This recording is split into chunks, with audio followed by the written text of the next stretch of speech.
What's going on, everyone? Welcome to the Season Gaming Bitcast, episode 281. We had a week off, but we are back, and boy, do we have a lot to talk about. Game releases, chaos on social media around certain games, PlayStation State of Play, Xbox is dead. I mean, there's all kinds of stuff going on in the industry right now. I hadn't heard. Oh, you hadn't heard? But it's gonna be a good time today, as always. We do have a lot to cover coming back, but glad to be back, man. I always miss these three gentlemen when we skip a week or have a week off. So looking forward to chatting about a whole bunch of games today with this crew you see in front of you. Mr. Rodriguez is the reason we're late today, by the way. Blame him. How you doing, man? I'm good. No, I'm not good. I've got some kind of thing going on here. It's not great, but hey, whatever. A lot of medication. So I'm feeling pretty good. Feeling pretty good right now. Yeah. There you go. And there's a new Yakuza in the world, which we're going to talk about. So it's always a good time. It sure is. So, Yakuza. No doubt. I don't know what you're talking about. Is that anything like a dragon? Yeah. out of control. Coming with the finely combed hair this morning and no hat, looking partially dapper, trying to compete with Travis. I think that's why Travis wore the jacket today, Hogue. Honestly, you forced him to up his game a little bit. But how we doing, Mr. Hogue? I am doing okay. I'm right there with Dan. The midwinter months in the Midwest are always a time of a little bit of throat issues and congestion. So hopefully I don't bug anybody too much, and I will try to mute for any big sniffles that I might otherwise have. I'm not. I'm just going. Yeah, we give the full experience. The most appetizing podcast ever. Don't even care. Yeah, great. What you guys signed up for, man? What you get. And of course, I don't know why you're rocking the full suit this morning. Do you care to explain, Mr. Dapper? I mean, I wear a suit every episode. What's the difference? You don't wear a suit; you wear a tie. Now, there's a difference between a tie and a suit. Well, I have an engagement after this. I'm going to a thing. An engagement. Mm-hmm. I thought he was already engaged. Yeah. Well, it goes back to what we were talking about before the show. Yeah, that's right. Yeah. Love is love, Hogue. You never know. Yeah, dude, I'm good. I'm doing good. I've been busy working on some reviews. I finished my Banishers Ghosts of New Eden review. Yeah. I can't talk about, but I'm done with it. So now I'm playing Yakuza, hanging out. Good to be here. Nice. Again, I'm not familiar with that game name. Yeah, we have a lot of games to talk about today. Of course, we have a Chiefs Super Bowl again, Mr. Rodriguez. We came this close to getting the Lions in the Super Bowl. Hogue, what the hell happened, my friend? They collapsed on us. That's Lions football, folks. If you didn't see the Lions ditch a 17-point lead at the halftime, then you might not realize that's just the way we roll in Detroit Lions fandom. It's actually okay. I mean, they obviously got a lot further than a lot of people thought, and they are not a fully baked meal yet. So, I mean, I think that they're going to get better. And while I hate not making it to the Super Bowl when the only goal was don't lose the half by 17 points or more, it's something that I think that they can get better at, and I'm all right with it. And we're still national champions, as you can see on my shelf. So it's been an okay year for me in football already. Yeah, which is the most important thing to you. Yeah. It was funny. We were driving home. I was away last weekend, obviously, driving home from St. Louis during the game, and I put it on my phone, up for my mom to watch because whole family is 49ers fans, of course. And her and my brother, it was 24/7. They were giving up. I was like, it's way too early to give up on this game. We've seen comebacks like this all the time. And there you go. I mean, not for Brock Purdy normally, but yeah, I mean, we were. Oh, we got a Purdy hater here, Travis. Well, no, I think he's fine. He is right. The 49ers this year have not been good at coming back from deficits, but this is an exception. The Niners in general are good at it. They have a good track record there. Yeah. Yeah. It was a surprising comeback. I'll be honest. I was messaging Cog and Ebontis, who are both big Niners fans as well, and then we were like, I was pretty much like, yeah, it's over. Guess we're not going to the Super Bowl. But hey, we are going to the Super Bowl, and I'm very excited. The energy in San Francisco is very, very good right now. Everybody's happy and getting their flags out, and it's cool. Nice. Never give up on the Lions losing for you, ever. I will make a note of that. Yeah. It's so we get that rematch next week. That'll be interesting, of course. Too much red. It's a lot of red. Definitely a lot of red. Yeah. And of course, we got Tide's picks this week to get to, which are horrifying. I'm very genuinely. Okay, so are these pals? Yeah. I'm guessing this was supposed to be Pal World related. Yes. Okay, these are Nintendo's on the line right now. All right, so Ains just looks like he's my evolved form, I guess. I turn into Ains when I level up, which is like my little red nose. Like, it sees Ains having a little reindeer nose. It's adorable. Yeah, it's with a headset again. I always have a headset. I guess you come with a headset. Yeah, it's by default naturally. Dan looks like a dwarf from like the Lord of the Rings or something, like a dwarf baby.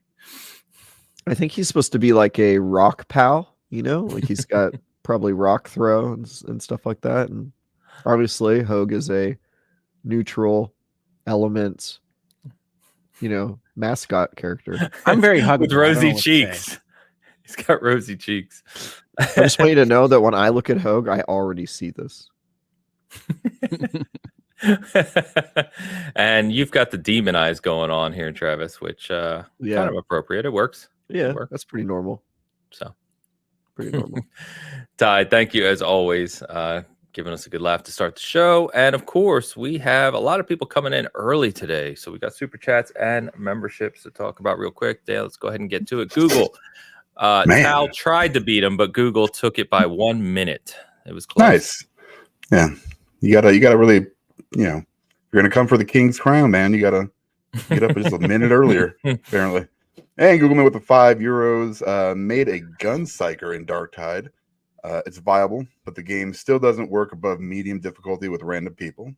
Wish listing Helldivers 2. All right. Okay. Which is like super soon, right? Yes, this week. Yeah, and I know Travis did a preview of it, so we'll probably be talking about that as well here shortly. I played Helldivers, so I can talk about it now too. Cool. Yeah, Helldivers looks like a lot of fun, so we'll see what you say, Travis. I haven't read your preview, if I'm being honest. Dark Tide, I wanted to play a while ago and never got to it. I still haven't played Dark Tide, but yeah. Googleman, thank you as always for kicking us off this week. Tal coming in a minute later. All right, Tal, we'll let you slide. $5 super chat, the return of Bitcast. So let's start with food, as always. Is a hot dog a sandwich? And what is your favorite sandwich? Take care, guys. No, and Italian beef from Portillo's, or Al's, or there's about 5 other places in Chicago that I would eat it from. So, I'm corned beef and Swiss on a nice rye. Like a Reuben? Mm-mm. Or you get that sauerkraut off of my sandwich. what the hell is wrong with you? Hot dog is not a sandwich. No. Favorite sandwich? Similar probably to Dan a little bit, like a French dip style. So roast beef, cheese, crusted bread. Yeah. Philly cheesesteak, also good. Philly cheesesteaks are good. Yeah. Philly you got to get a real. Unfortunately, has a one, high level of variety. It does. Like I love a Philly cheesesteak sandwich, but like there are some that are god awful. Yes. Yeah, you have to get a good one, and then you have to, if you're talking about actual tri-state area, you have to debate whether or not you're using actual cheese or the cheese whiz, which is the ongoing debate. I'm an actual cheese guy with onions. Some people will fight you to the death on it. Yep. I got a Philly cheesesteak sandwich once where they used like nacho topping, and it was like the worst thing cheese ever. Whiz. Yeah, that's the debate. Do you use the liquid cheese or do you use real cheese? I'm a real cheese guy. Yeah. Travis.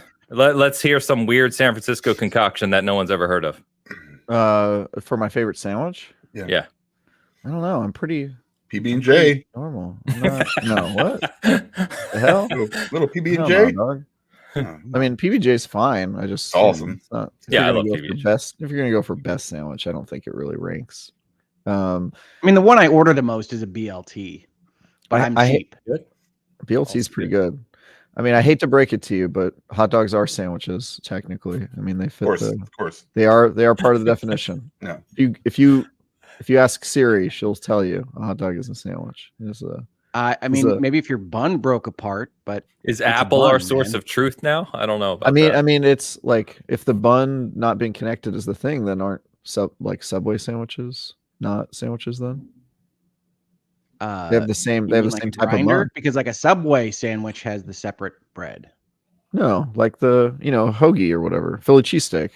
It's connected bread too. It's the same type of bun.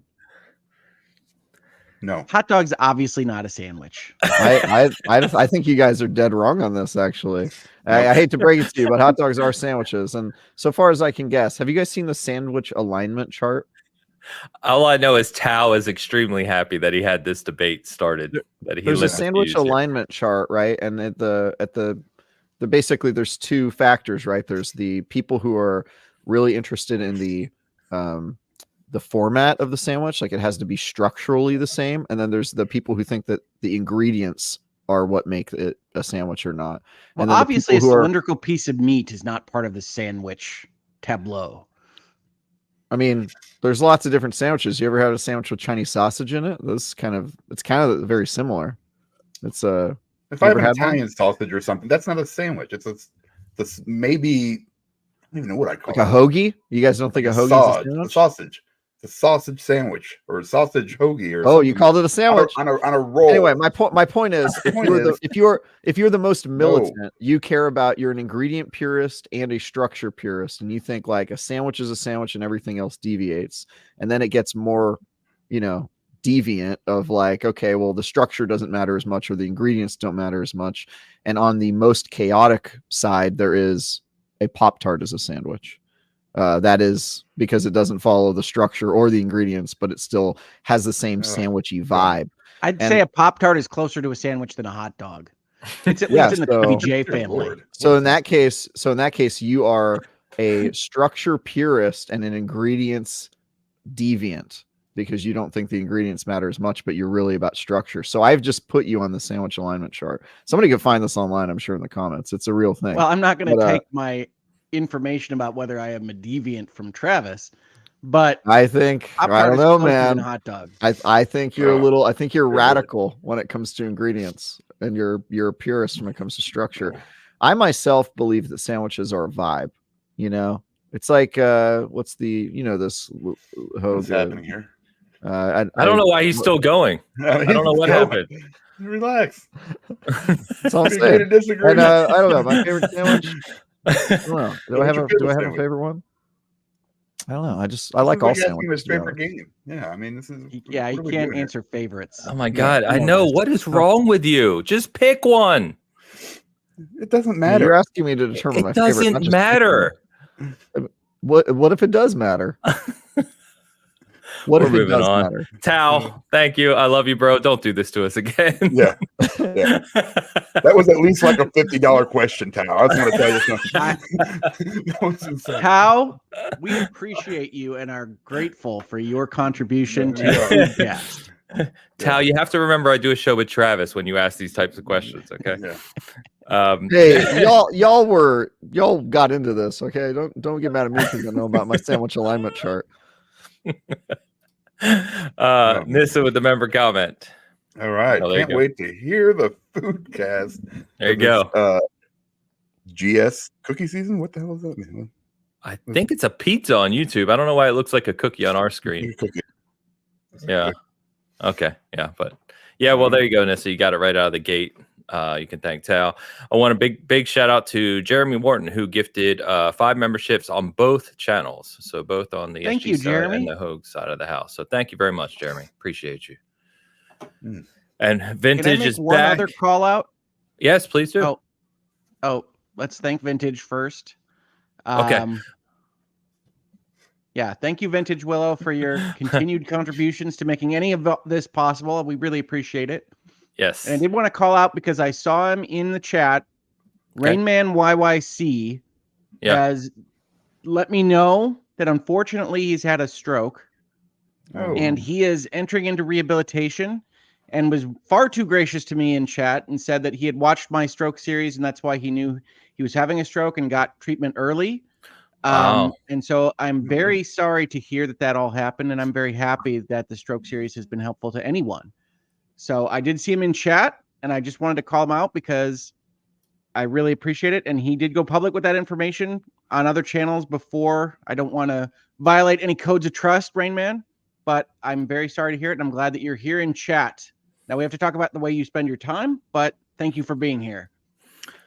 Yeah, Rainman's always hanging out with us, so thank you. Very sorry to hear that. Obviously, if we can share anything out, we will. So please let us know. He or she actually member comment as well. What about an open face hot turkey? Getting right in on the conversation. So nice. Right. Well, so open faced turkey sandwich has never made any sense to me, and that's a meal I like, but that's turkey on a piece of bread. It's just the most convenient way to phrase it for somebody, but it could be called anything. Yeah, you typically eat it with a knife and fork because it's got gravy and stuff. So it's you 100% eat it with a knife and fork. Yeah, it's not a sandwich. So it doesn't make something a sandwich just because you put a piece of bread on the plate. I'm telling you guys are structural purists here. I'm impressed. Purist. Yeah, you don't have to be a purist to know that a piece of bread on a plate does not a sandwich make.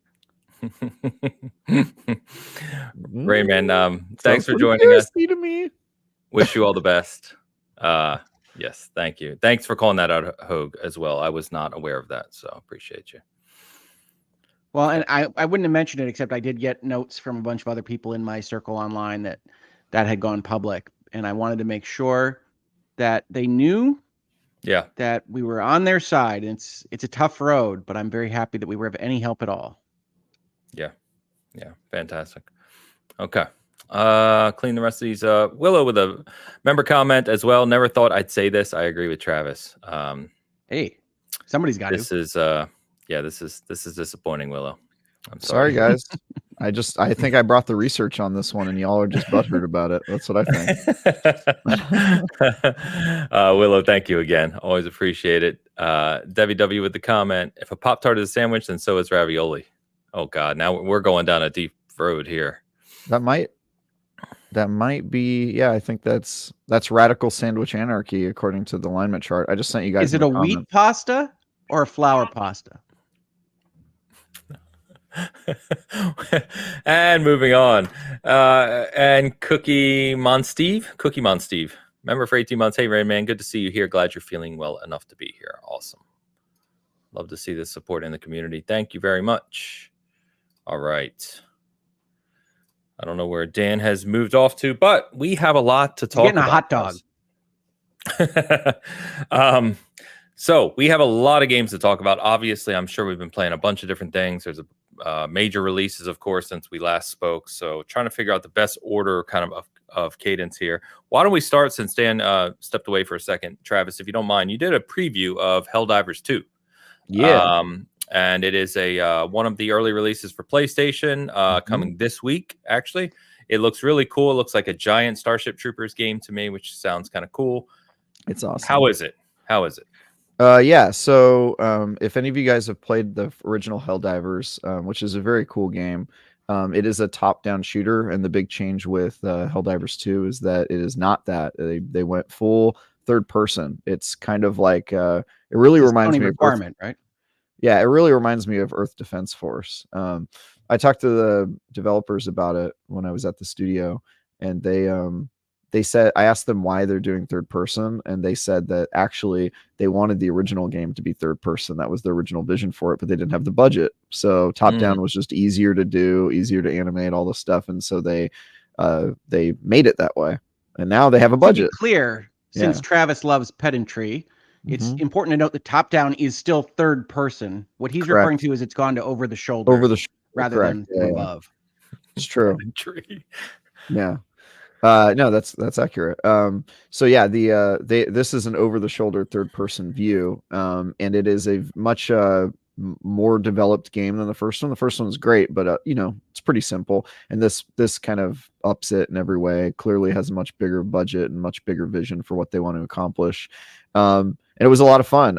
I was playing with the Kind of Funny crew, so Greg Miller and his folks were fun to be co-op buddies with, and it was a darn good time. So you can watch my preview there to see the specifics, but the kind of highlights are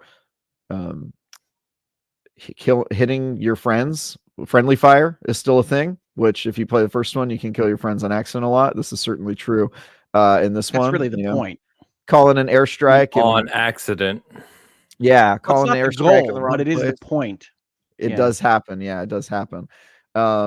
and it kind of, the cool thing about the game is it kind of makes you feel like an extra in an action movie. That's what it kind of reminded me of, in action movies where while the hero is running around and doing crazy things, the extras are getting killed by like the most minor of injuries, and it kind of gives you that feel where like you're very disposable, and if your character dies and instead of respawning, they your teammates will call in another soldier, and then you just take over that soldier. And so it has like this really funny kind of like people are just meat to be grinded in this military fascist world. And then it has some really interesting, which is also true of the first one, like a satirical futuristic vision of Earth, where Earth is living under, or it has been dubbed Super Earth, and it's living under a new type of democracy called controlled democracy that is basically just fascism.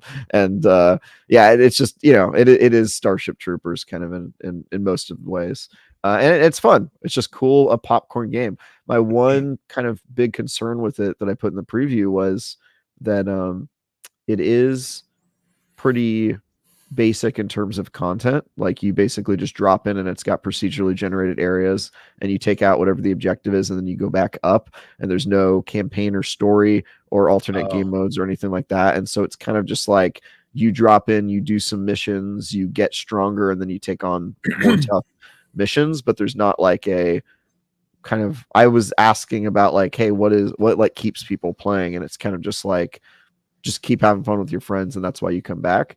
Which there's nothing wrong with that. There's plenty of games like Rocket League where there's no campaign or anything, and you could just play for hours and hours. And I think this is going for that sort of thing. But it's worth noting it is a live service game.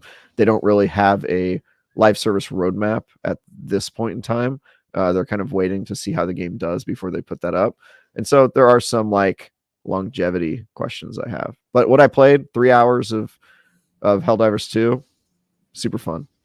Is so a couple questions. So you did a preview for 3 hours, as you just said. Is there maybe more content to the game than you saw in the preview that we're not aware of? Yeah, they did allude to the first Helldivers had 3 enemy factions, and when I was there, I only played against robots and bugs. And the third one, there was like a rival human faction you fought against. Those were defeated in Helldiver 1, that faction, so I'm not sure if they're going to be back in 2, but I kind of feel like they were playing coy with me, and maybe there's a third enemy faction. If that's the case, though, it doesn't sound like that third enemy faction is going to be involved in some sort of like big campaign or reveal. So it's possible that they were just keeping some stuff from us, but the impression I got this close to release is that I more or less have seen a lot of the game, and that I don't really know what the depth is going to be there.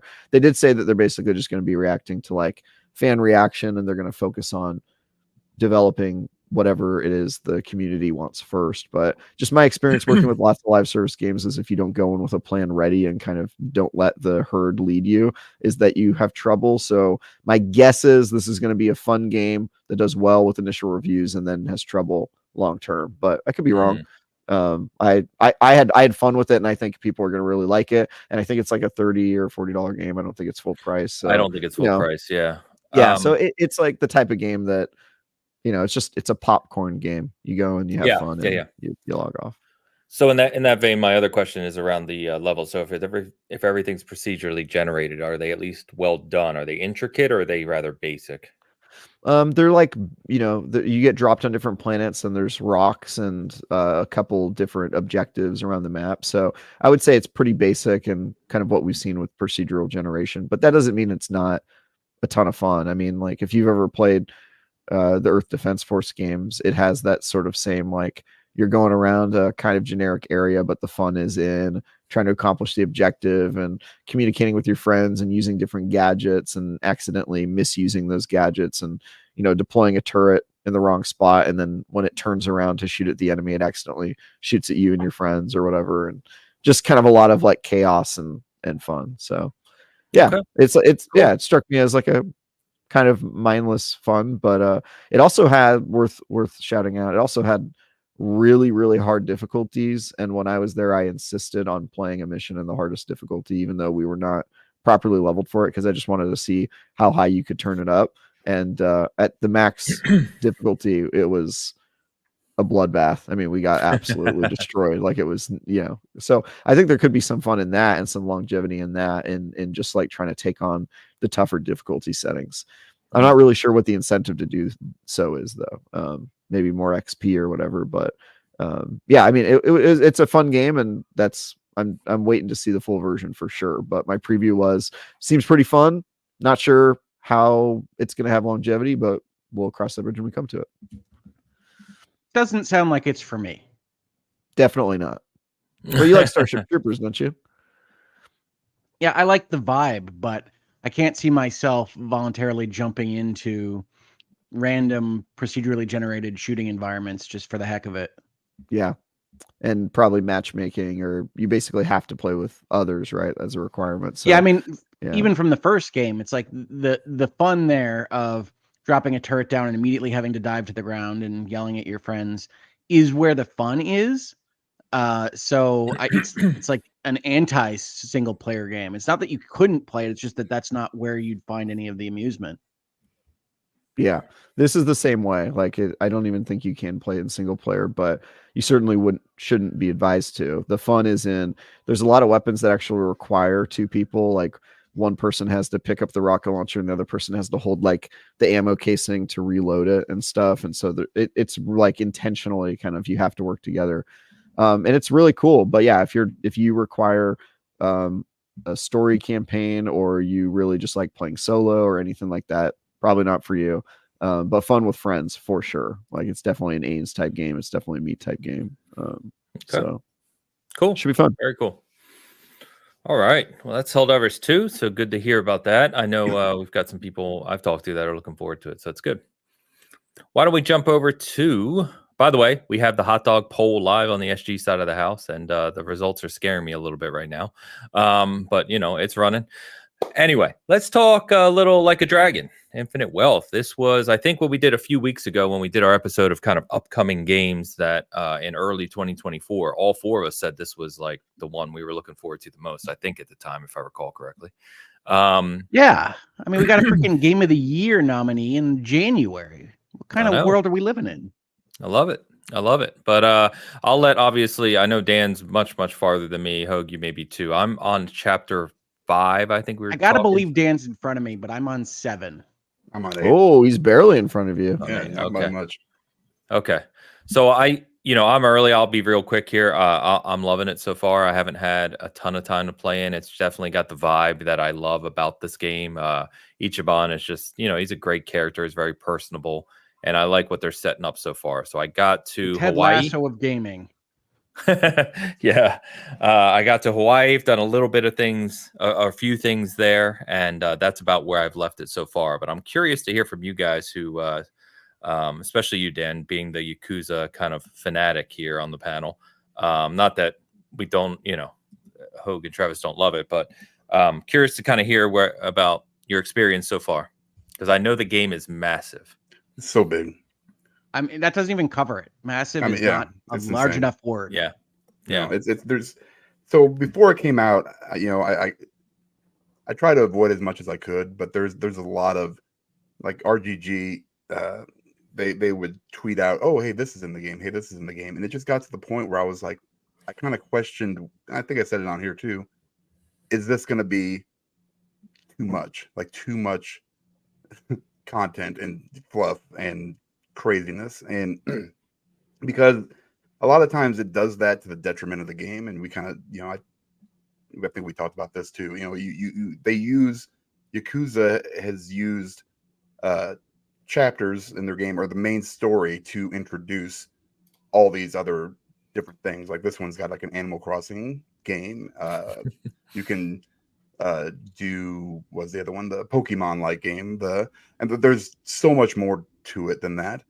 The dating sim, the Uber Eats person, there's tons of it. And I'm in chapter 8 and I'm still getting stuff that is being introduced as new mechanics for the characters. And yeah, to give some context here, I opened the job system at hour 31. Right. And it becomes at that point, the job system, I liked the concept. I don't think it was well thought out, because and even in the first one, at the point that you start accessing that stuff and you're able to get these other jobs, you're so far invested into whatever job that you've had. Like for me, I use Hero with Kasuga, you know, and it's not. I mean, I'm level 30 something, right? And so why am I going to go back and become the Aquanaut, you know, and get my surfboard? Because it's cool hitting people with an ice cream surfboard. Yeah, that's fine, but it also it so doesn't far into it. It doesn't set you back that much because your job level mostly just gives you access to new abilities, but it doesn't pump your stats ridiculously high. That's your I love the job system in this, by the way. Yeah, I think it's great. Think that they've thought it through. That the job level itself gives you baseline stat upgrades as well. So there's incentive. One of my favorite parts of Infinite Wealth, and I'm going to just say here that Infinite Wealth is pretty close to a 10 out of 10 for me. I love this game to pieces.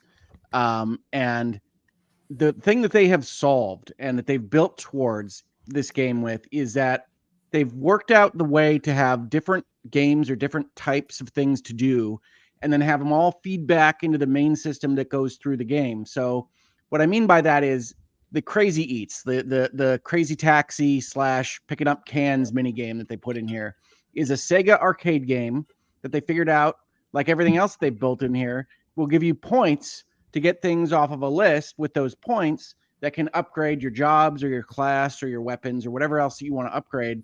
And they have so many things that you can build up on your character that all of these things, even though they're 20 hours long by themselves and you can do 100 of them, constantly feel rewarding. Like Infinite Wealth is the first game this year, obviously early in the year, but the first game in a while that seemingly rewards you for whatever you want to do at any given time. And you're having fun with it because you chose what to do. If you want to play an arcade game where you're running around on a bike, you can do that. That'll go forward in your progress. If you want to play the normal RPG, that's great. Do you like Pokemon? We've got a system for that. Do you like Persona dungeons? We've got a system for that. Do you like dating sims? We've got a system for that. And all of that is in the game, and it's just constantly introducing you to new things.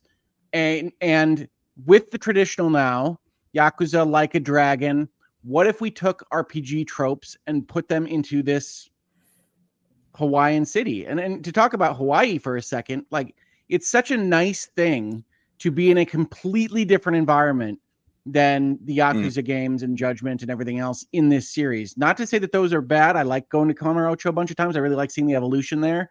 But this feels like that time when you've got your favorite TV show and the cast goes on vacation, right? I jokingly call this Yakuza Goes on Vacation because it's a brand new thing. They're going through various places that don't feel exactly like places you've been before. They've nailed down some of the kind of Hawaiian feel with the way that the sunlight reflects on things. And it's such a good experience that I can't recommend it enough. I love Infinite Wealth.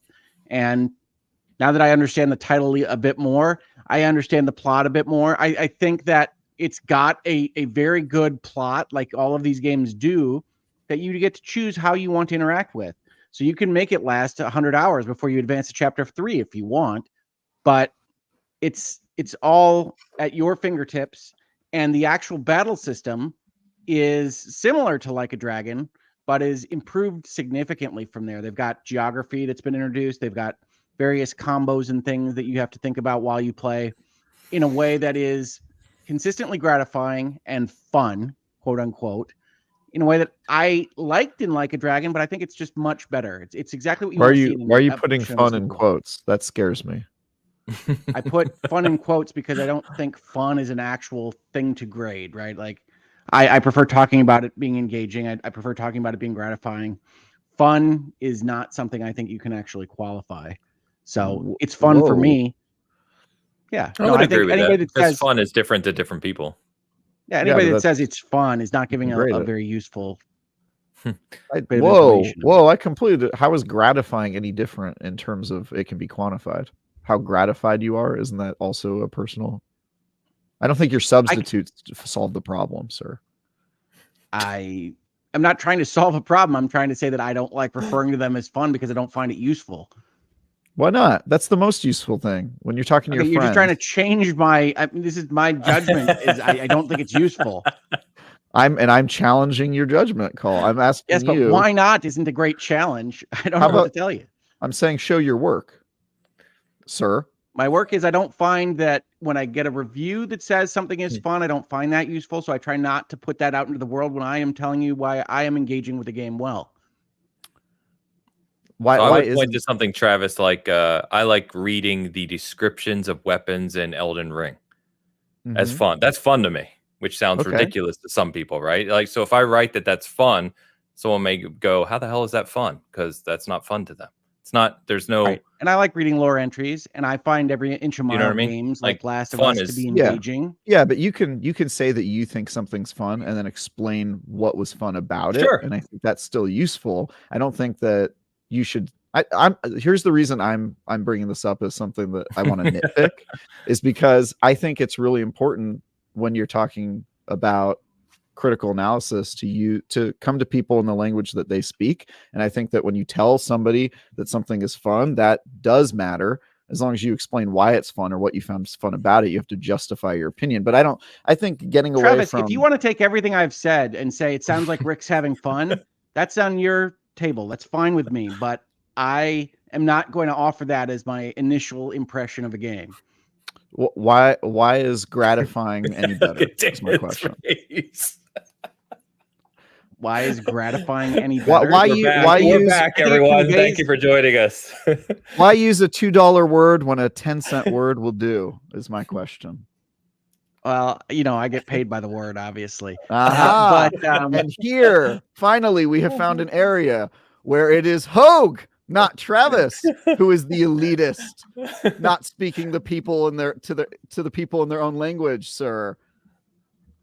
I try to use the breadth of language to convey individual ideas, and I don't think fun is terribly useful when talking about things like video games. Well, I also think it's reductive, right? Like, as Ain said, I find The Last of Us to be enjoyable and to be something that is gratifying to go through, and I would not call that particular game fun. All right. Well, I certainly agree that maybe the word fun might not make sense if you're playing a drama, but I think in the game of Yakuza, calling it fun is extremely accurate to what you will actually experience when you play the game. And also, I'm a fan of using friend on the couch language when describing games because I think it's the most useful way to describe games to your peers.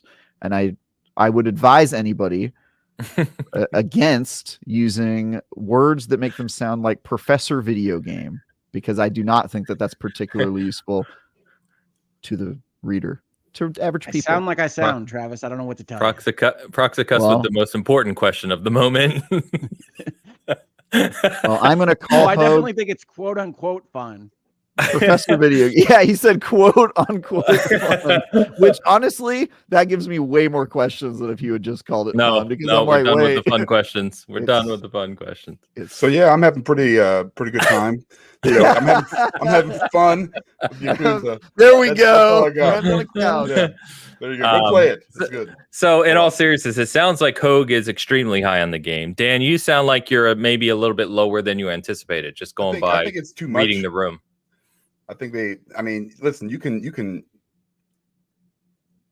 add as much as you want to, and you can give people more options to play. I mean, some of the stuff that you said, maybe you'll change your mind a little bit in chapter 8, but it gets, there is so much, and it just keeps adding and adding and adding and adding. And I'm a completionist, so I want to try to get as much of this stuff done. I'm going to tell you an actual. I mean, I think that can come up, right? Yeah. So we're sitting whether it's here. Valhalla or this. My wife she doesn't typically watch me play video games. Well, she was watching me play Yakuza, and I went to the Donkono or whatever island, basically the Animal Crossing little part in it, and I'm over there smashing trash piles with the bat, just running around clearing out stuff. She's like, "What are you doing?" I'm like, I have to do this. Well, why do you have to do it? You've been doing it for 30 minutes. I was like, yeah, I got to make money.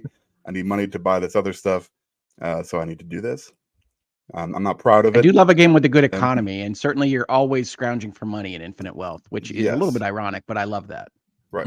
You are. You have to get to the Infinite Wealth, man. You got to get there. Yeah, I haven't got to it yet. It's out there somewhere.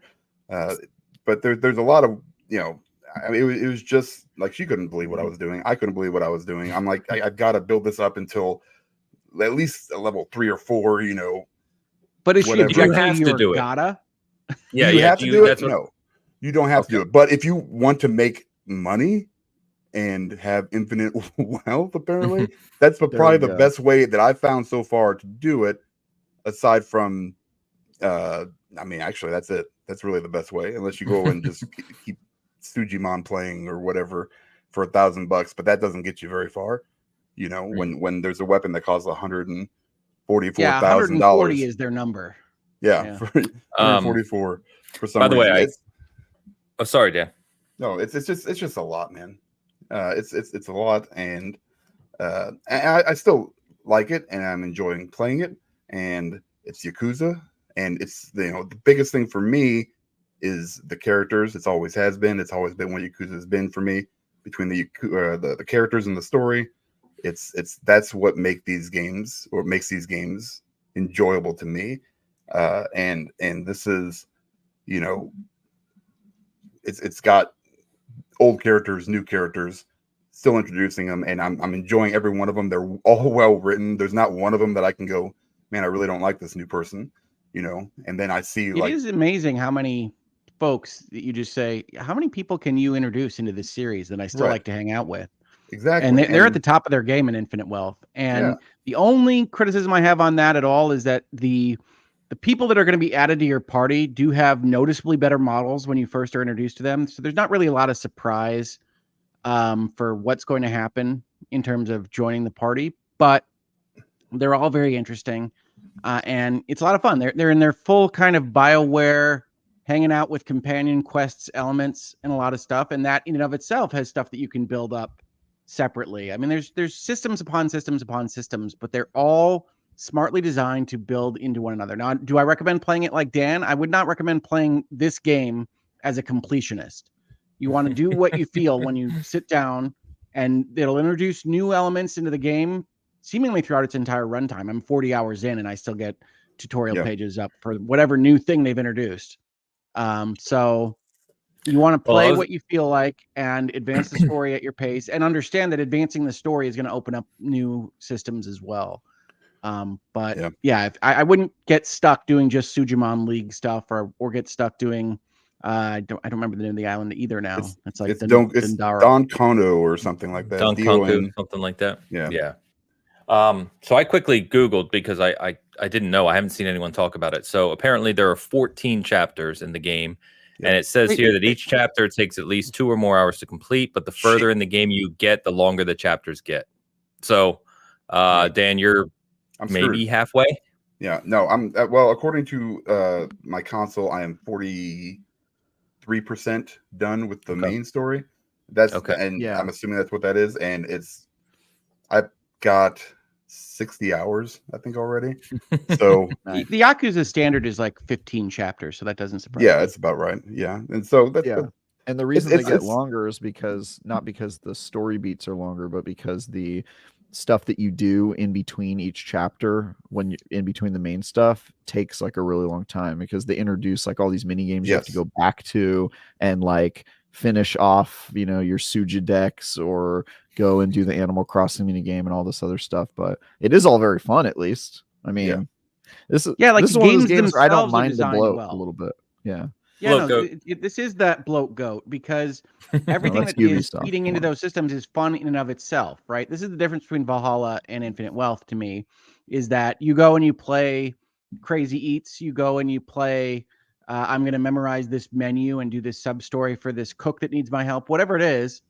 You go and do those things, and they're fun independently. And then the fact that they build into your own like main progress is just itself fun.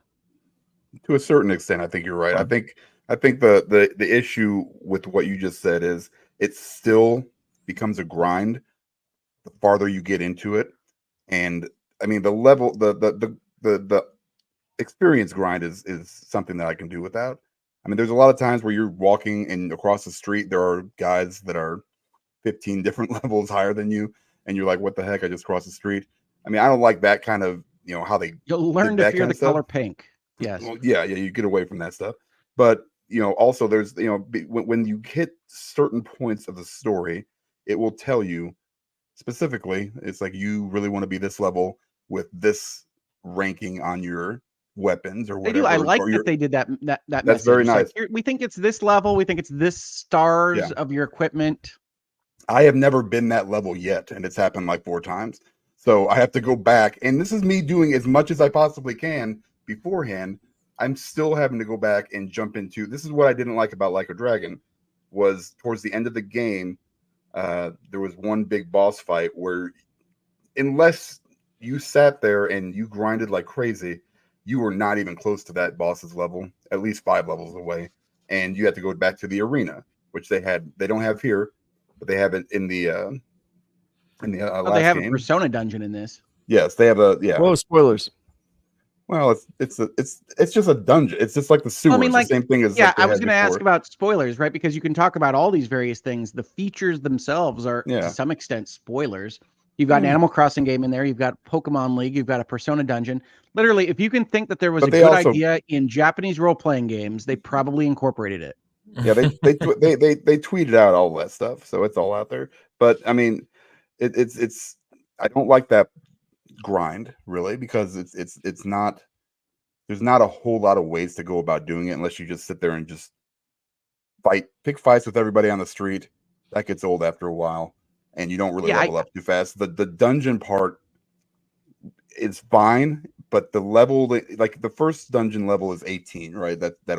You want to be at least level 18. The next one's like 32, right? And so there's such a disparity between the two of them that you'll get to where you need to be, but to get to the next one, good luck. I mean, even if you're doing all these side quests and stuff, it's just like right now in chapter 8, I'm at a point where I'm just dodging everything. Like on the street, it's gotten to the point where I can't even. I got to really watch where I'm walking. See, I know you're past me, Dan. I don't know how you're playing it differently than me. I think almost my entire island has turned to blue at this point. I mean, it's just the way that I play, I guess. So, yeah, I'm not going to say anything because, here I'll say this: well, I'm not in Hawaii. They haven't been raided by the alien forces yet, Rick. No, I'm not in Hawaii anymore. So I'll just say that. And so everything that I've been spoilers. I'm just saying. Well, they've hinted really at a lot of going back to Japan. People know yeah. Yeah. I think we can wrap this up, boys. Come on. Yeah, I'm good. It's fine. Go play. I don't want to wrap it up. If you want a game that you will get every penny of, if you decide to invest it, it's there to invest your time in. There's so much stuff to invest your time in, and it just keeps getting. There's more and more and more and more, and it's all smartly designed, and it's very, all very enjoyable to play. Yes. Infinite wealth, folks. Yeah, and here it's fun. That's a tagline. It's fun. Here's one thing I would say about that, and I know we talk about bloat goat and all that, but like I couldn't believe it's been 4 years since we got Like a Dragon. That surprised me going back and looking, because it released in 2020, if I recall correctly. It was like a launch game, right, for the new generation. I think it came out right before. No, it was on the new generation. Yeah, it was right after. It might have been right before, and then with a patch. It was during COVID, okay. For sure, because I played that all through COVID. But anyway, my point was just going to be that, like, we all love that game, and these games don't come around super often, right? So like I know it's there's a lot to it, and it takes a lot of time, but like sometimes I don't mind that if the content's enjoyable. Like there's content in big games, like we joked about with like Valhalla seems to be our go-to game where we talk about this, where a lot of that stuff just bored me to tears. Like I didn't just feel like doing it. Whereas if, to Hoag's point, if the stuff in the game, even though there's a lot of it, it's well designed, it's fun, quote unquote fun, then I don't mind. It's a game I can just take my time with, right? I'm not on a time crunch to finish this, right? I can just enjoy it over weeks or months and have a good time with it, knowing that I don't want it to end. It's great. Yeah, we're not going to get another game like this for a while, although RGG is killing it, but you know what I mean. No, I think it's fantastic, and I'm so happy they didn't rest on their laurels with like the battle system. Like a Dragon was very well thought of, and this is clearly an evolution of that. But even just popping in, unlike Dan, I didn't follow their tweets. I didn't know most of this stuff, and so all of this is being introduced to me. I knew basically that you would wind up naked in Hawaii at some point. That was my full understanding of Infinite Wealth, and like adding the little bits of like bouncing the enemies between each other and being more cognizant of where your team is standing and grabbing things off the ground and just various ways in which the Yakuza series had operated that they've incorporated into this turn-based role-playing game is so smart. And they just did such a great job. I can't speak highly enough of how this game is designed. And I think that sometimes gets lost in the wash when we talk about just Hawaii or finding people in diapers in a stroller or whatever else you might be doing in this game. Awesome. Yeah. It's definitely raised my appreciation for the series as a whole, which Dan has been trying to tell me about for years now. Let's get caught up on some comments and super chat. Go ahead, Travis. Oh, go ahead. I just want to say I'm also really, really enjoying the game. I'm probably at Hogue levels of enjoyment. I'm at like a 9+ on this. I mean, I haven't played enough to give it a full grade, but I agree that the bloat isn't a problem if you're liking it. It's really only bloat if it's unnecessary, kind of tacked on stuff, and I haven't really felt that at all. My only criticism is about kind of the model they've chosen. Locking New Game Plus behind a deluxe edition is crazy to me. And that is nuts. The fact that there's also achievements in the game you can't get unless you have access to New Game Plus makes that even weirder, because it's like there's 2 versions of the game and some of the achievements you can't get unless you get a certain version, which is really weird. But aside from that, I mean, everything is great. Story's great. I love Ichiban. Yeah, it's been a lot of fun. So I'm at Hogue levels of hype, but I only just started playing it on Friday night after I finished my latest review. So, and I probably will be off it to go to review Skull and Bones next week. So I'm gonna have to play. You and I will play this game at the same pace, essentially. Yeah. I'm gonna work through this one. I've got kind of a backlog of games I really, really want to finish, and this is literally at the top of the list. I mean, I love Like a Dragon. I got every achievement in that game. Played through Millennium Tower, and I plan on doing that on this one, even though I saw one of the achievements is, do New Game Plus twice or whatever, and I was like, what? Yeah, so yeah, it's a bit much. A lot. Awesome though. Yeah, I'm glad. As I said, I know we were all really anticipating it, so it's great. And I've, not to stay on it, but I've seen people who have finished it say the ending is like incredible, like as it kind of they tell good stories with these games. They do. It's almost incidental because they've designed such a good game, but the stories are so effective. They're melodramatic, but they're great. Yes, 100%. All right, let's get caught up on some of these comments. All right. Member comment from Jeremy, but it's a hot dog and action adventure. Yeah, no, it's an RPG. Yeah. Really, hot dog's an RPG, you'd think. I honestly, I think ARPG, really. Yeah, I think an RPG is like more complicated. So I would say we can do different builds, though. Like Chicago hot dog. Yeah, you can do builds and action adventures. Can't you? Yeah. No, ARPG. That's why I said it's an ARPG, because you can build it differently depending on your needs. It is a little top down, a hot dog. See, yeah, perfect. Yeah, there you go. Jeremy, thank you. Big Mad Mo in the house. Big Mad Mo. Member comment. Suicide Squad killed the Justice League. Yeah, that's a hell of an acronym. Is fire. I'm loving it. Got to get back into Halo, and shout out to the panel. Hope you all are doing well. Shout out to you. Yeah, Ains, can explain Halo Operation Change? But I can. Yeah. So just the latest season, if you will, they've kind of moved on from seasons to what they're calling operations, and pretty grossly, in my opinion, CUs are literally calling them content updates now with a number. It's like, guys, you needed to think this through a little better. But the new one is out. It's based on Halo Wars.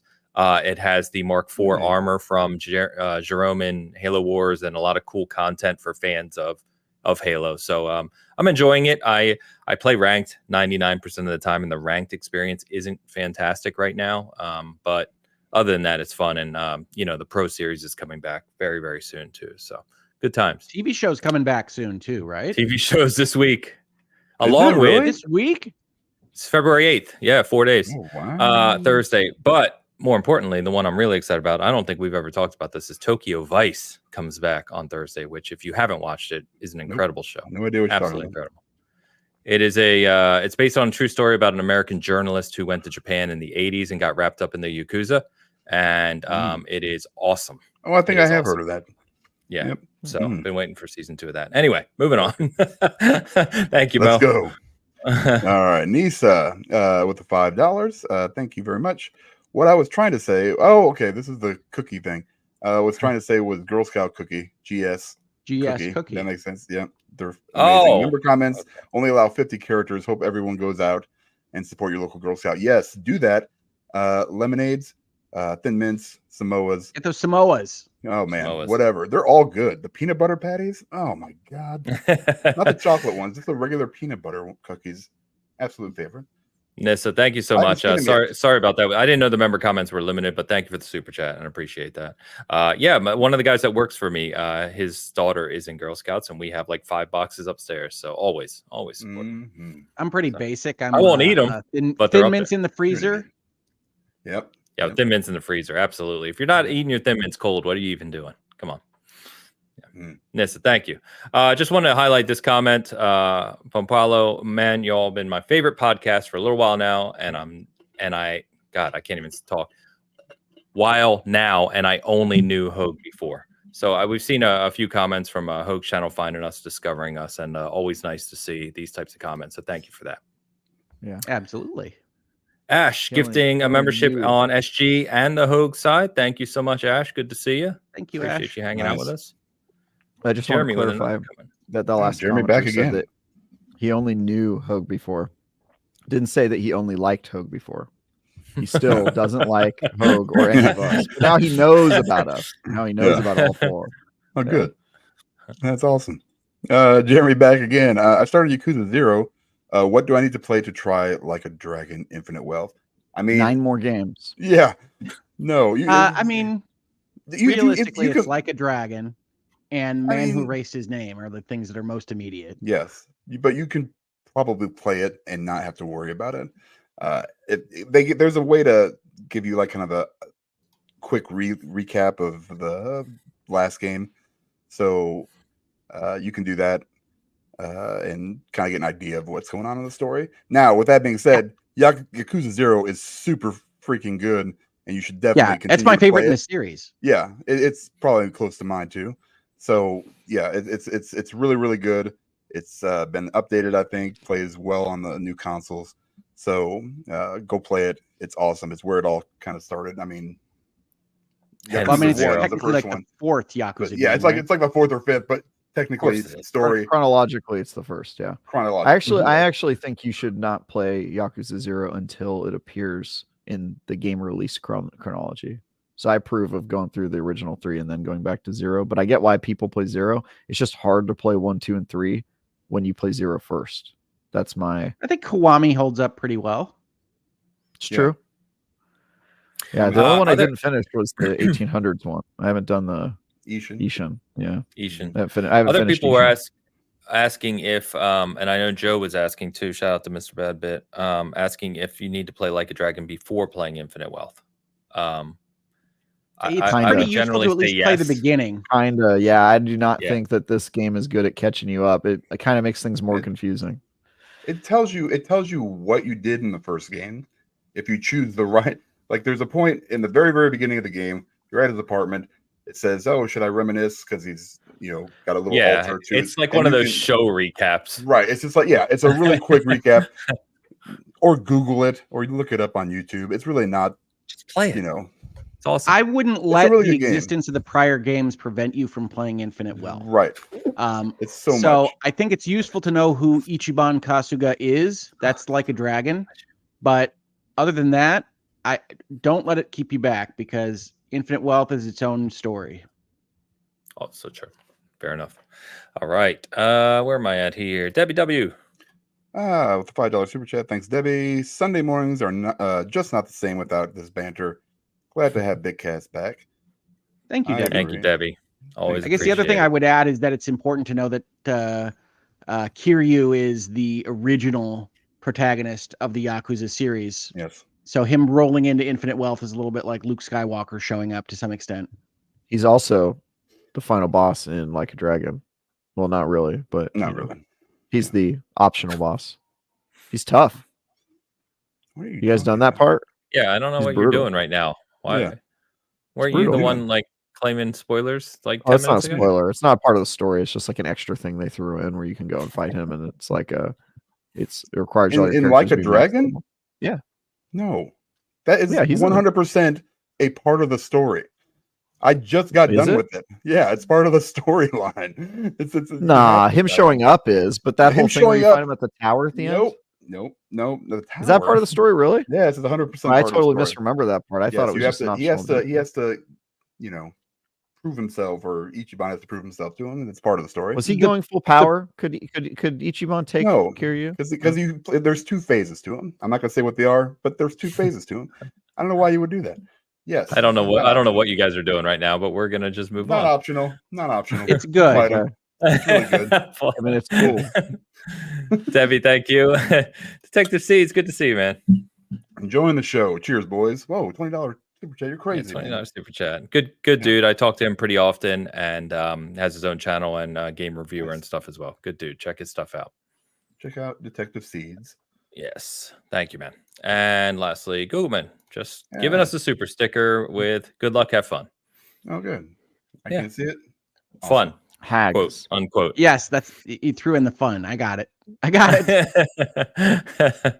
All right. I know we want to have a conversation on Suicide Squad, or I should say I want to have a conversation on Suicide Squad. Before we get to that, I know we've already been talking about currently playing because we're playing a lot of games, but other games you want to shout out before we jump over to Suicide Squad in conversation? Well, there was one. Power World. Yeah, I just wanted to say one I wanted to mention. Okay.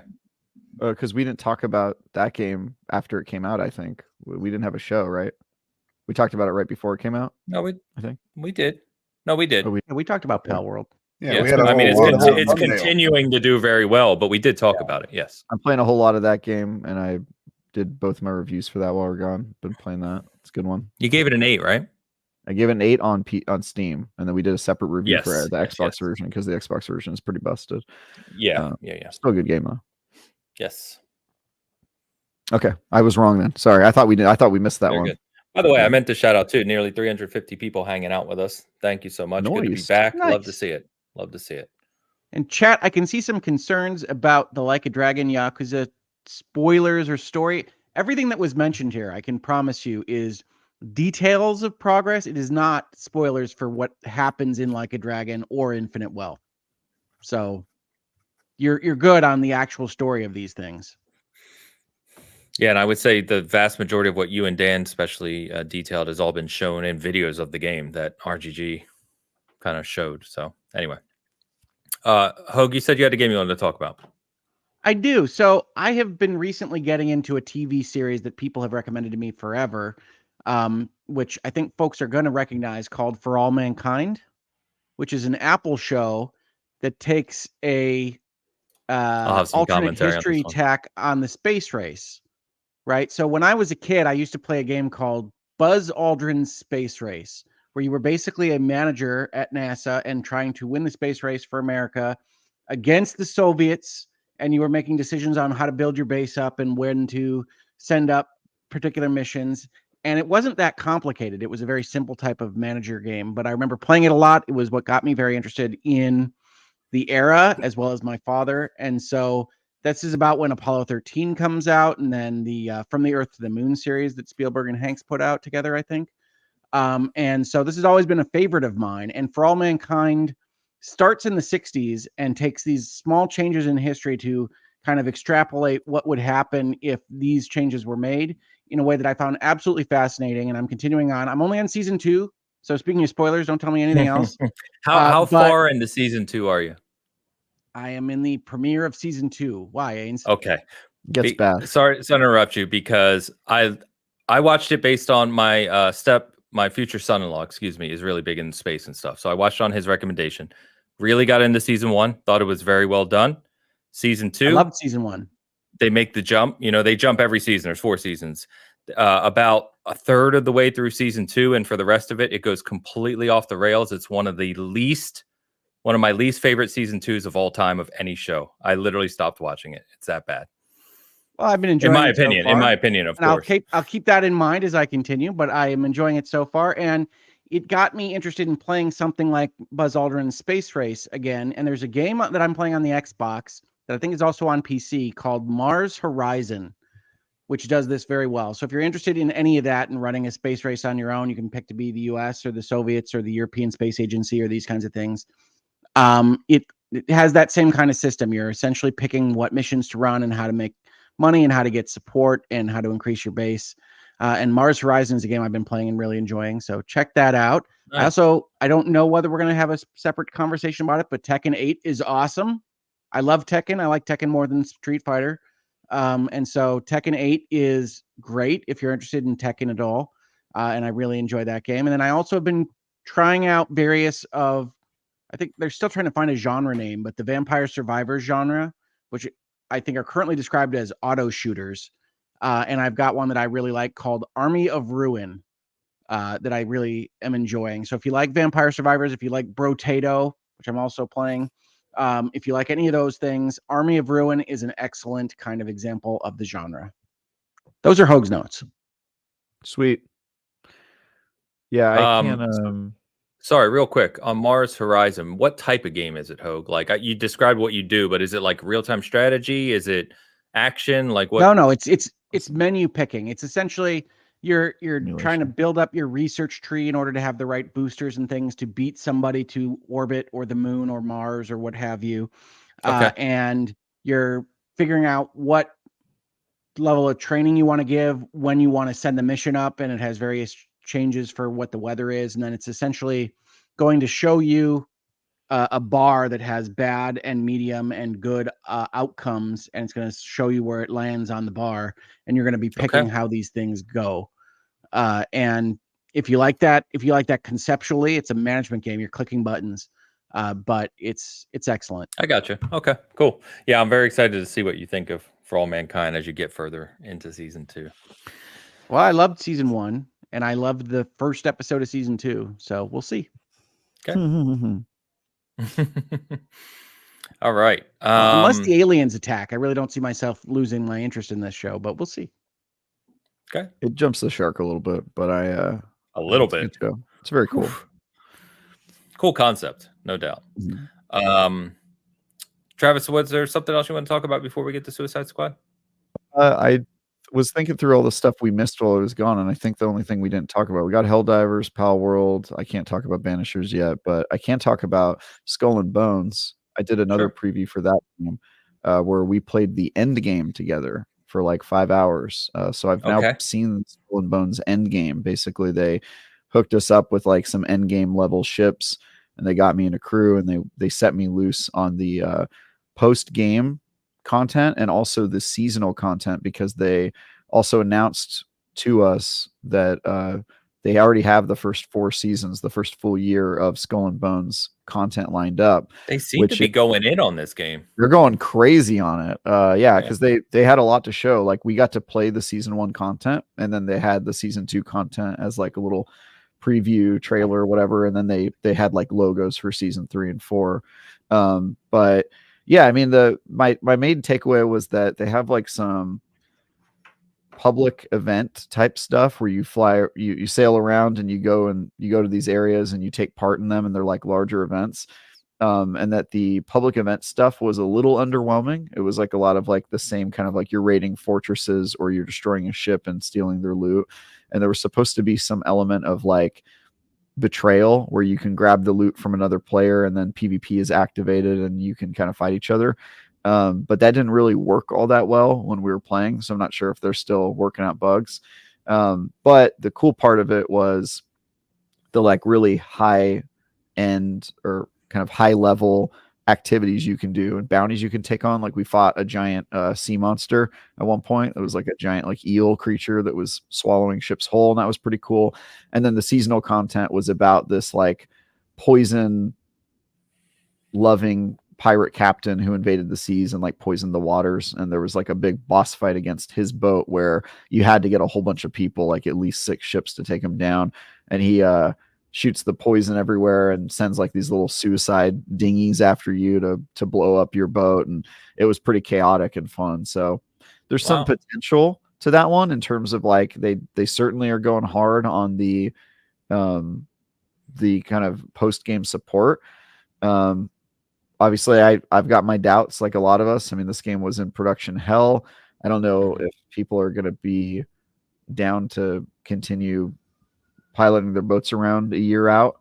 But Ubisoft is certainly all in, and they know what they're doing with live service stuff.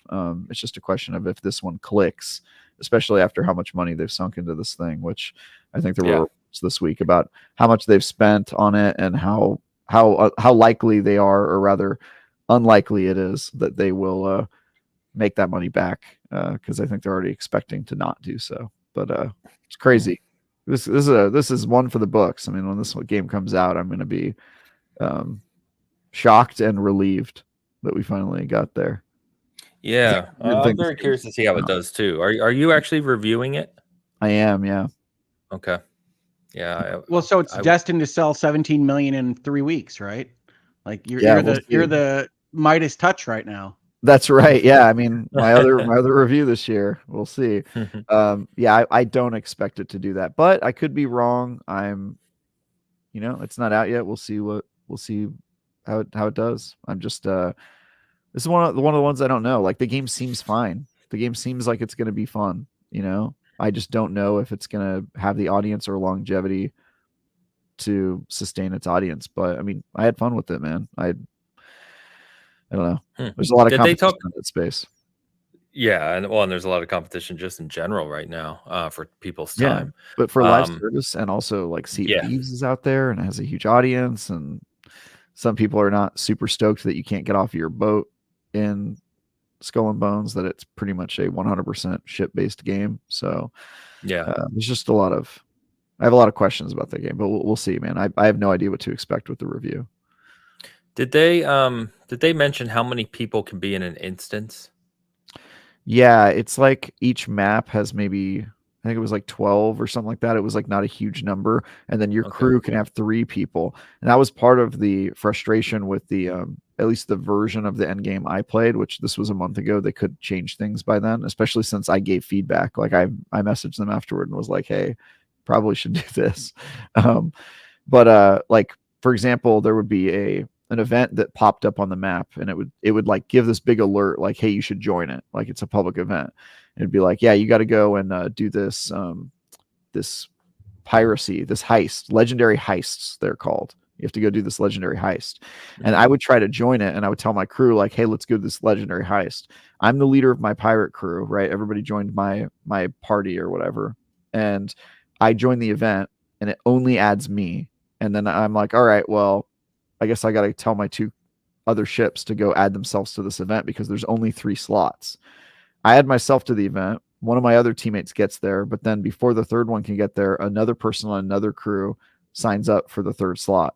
And so now we have to go into this event and do it, knowing that the 3rd person could show up if they want. They can participate, but they won't get any rewards because they're not officially a part of the event. And it didn't automatically add my whole crew to it. And so my question was like, how is this a public event? It kind of seems just like an activity, and the fact that your entire crew isn't automatically added and they have to kind of like sit on the sidelines and wait for you to finish it up if they don't get a slot before anybody else. I just have a lot of questions about how some of that stuff is going to work in its final form, but I can tell you it was not cohesive in the version that I played. So we'll see how much of that makes it to the final game. But yeah, I have some concerns about this because I've previewed it 3 times, and my first 2 times were honestly better than I thought. Seems like it's coming together. Combat in, ship combat is good. It feels like a better version of the Assassin's Creed ship-to-ship combat. But there hasn't been a ton of, I think, sustained interest in this one, and the endgame preview made me a little wary about. I mean, it's cool that they're going all in. That is a necessary thing to survive in live service. But I wasn't blown away by the end game options, and so we'll see, man. I have no idea what to expect from this one, even though I've played a ton of it. in preview. Okay. I just don't know. I don't know how it's going to end up. Yeah. Planet Yavin asks, I think this is right. You talked about staying on the ship. I think you can get off, but only at like ports. Like you can run around ports, right? But you can't run around the world. Yeah, you can run in social areas, but there's no like, boarding a ship and then fighting the crew. It's not like open world. You get on your ship when you want. Not open world. Yeah, there's like small social hubs that you can get off to talk to people. I am glad that they added that, and it's cool that you can customize your character because I'm going to spend probably most of my stolen booty on that. Yeah, it's just I think some people were looking for like Assassin's Creed without the Assassin's Creed branding, right? They wanted Black Flag where you're doing third person combat. That's not what it is. And it doesn't have that. So I think some people were upset about that. Okay. One quick member comment before we move to Suicide Squad. Alrighty, Don. I'm really enjoying Enshrouded, the other major survival game that released last week for those who don't want to enslave their Pokemon. Yeah, a couple of the SG guys are playing Enshrouded. They've had really good things to say about it. So I haven't played it, but I've heard positive things. So good to hear. So cool. All right. So Suicide Squad, guys, our cover this week. Let's talk about it. Yeah, let's talk about every kind of aspect about it. So obviously I wanted to talk a lot about it because of the discourse surrounding it, or I use the word discourse very casually in this vein. But I will say, like,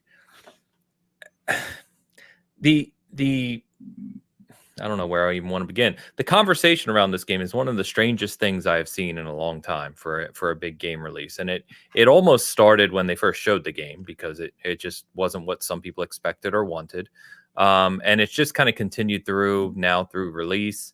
And it just seems to be all over the place. It's become a very controversial game. And I have a lot of thoughts on it. I don't really know how to structure them. I will say that I'm playing the game. I was excited about it. I've said before that I was taking it as its own thing. I think one of the things that'll come up in this conversation is that a lot of people were focused on Rocksteady being Arkham Batman, right? That's Rocksteady.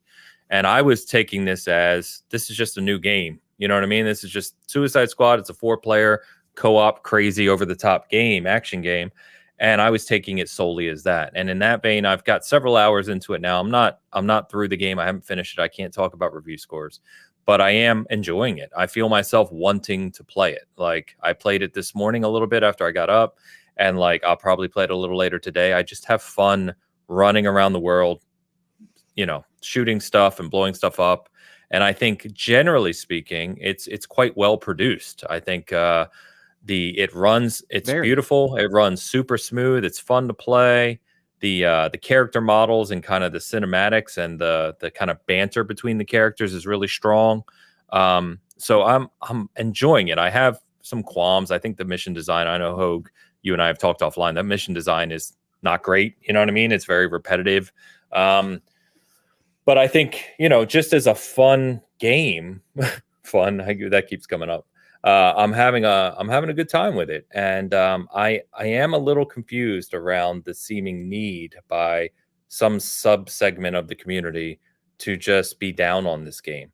It just feels really odd to me and out of place, especially obviously for people who haven't really engaged with it or taken time to engage with it.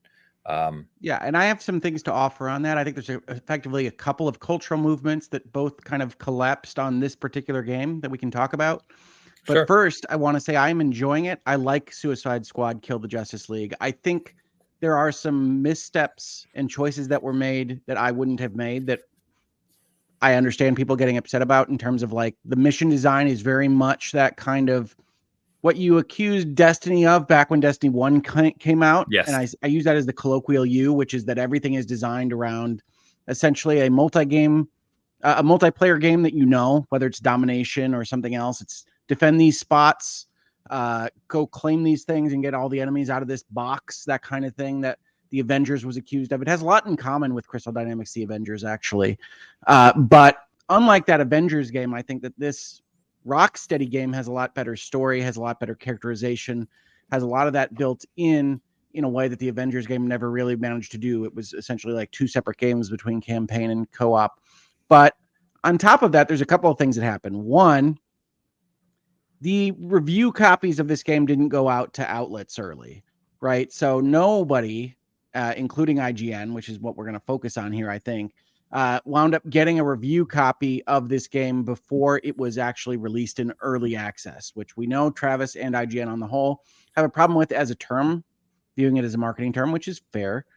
But nobody had access to it early, so the reviews weren't able to be done.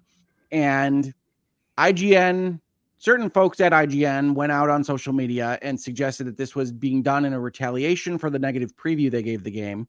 There really was no evidence of that.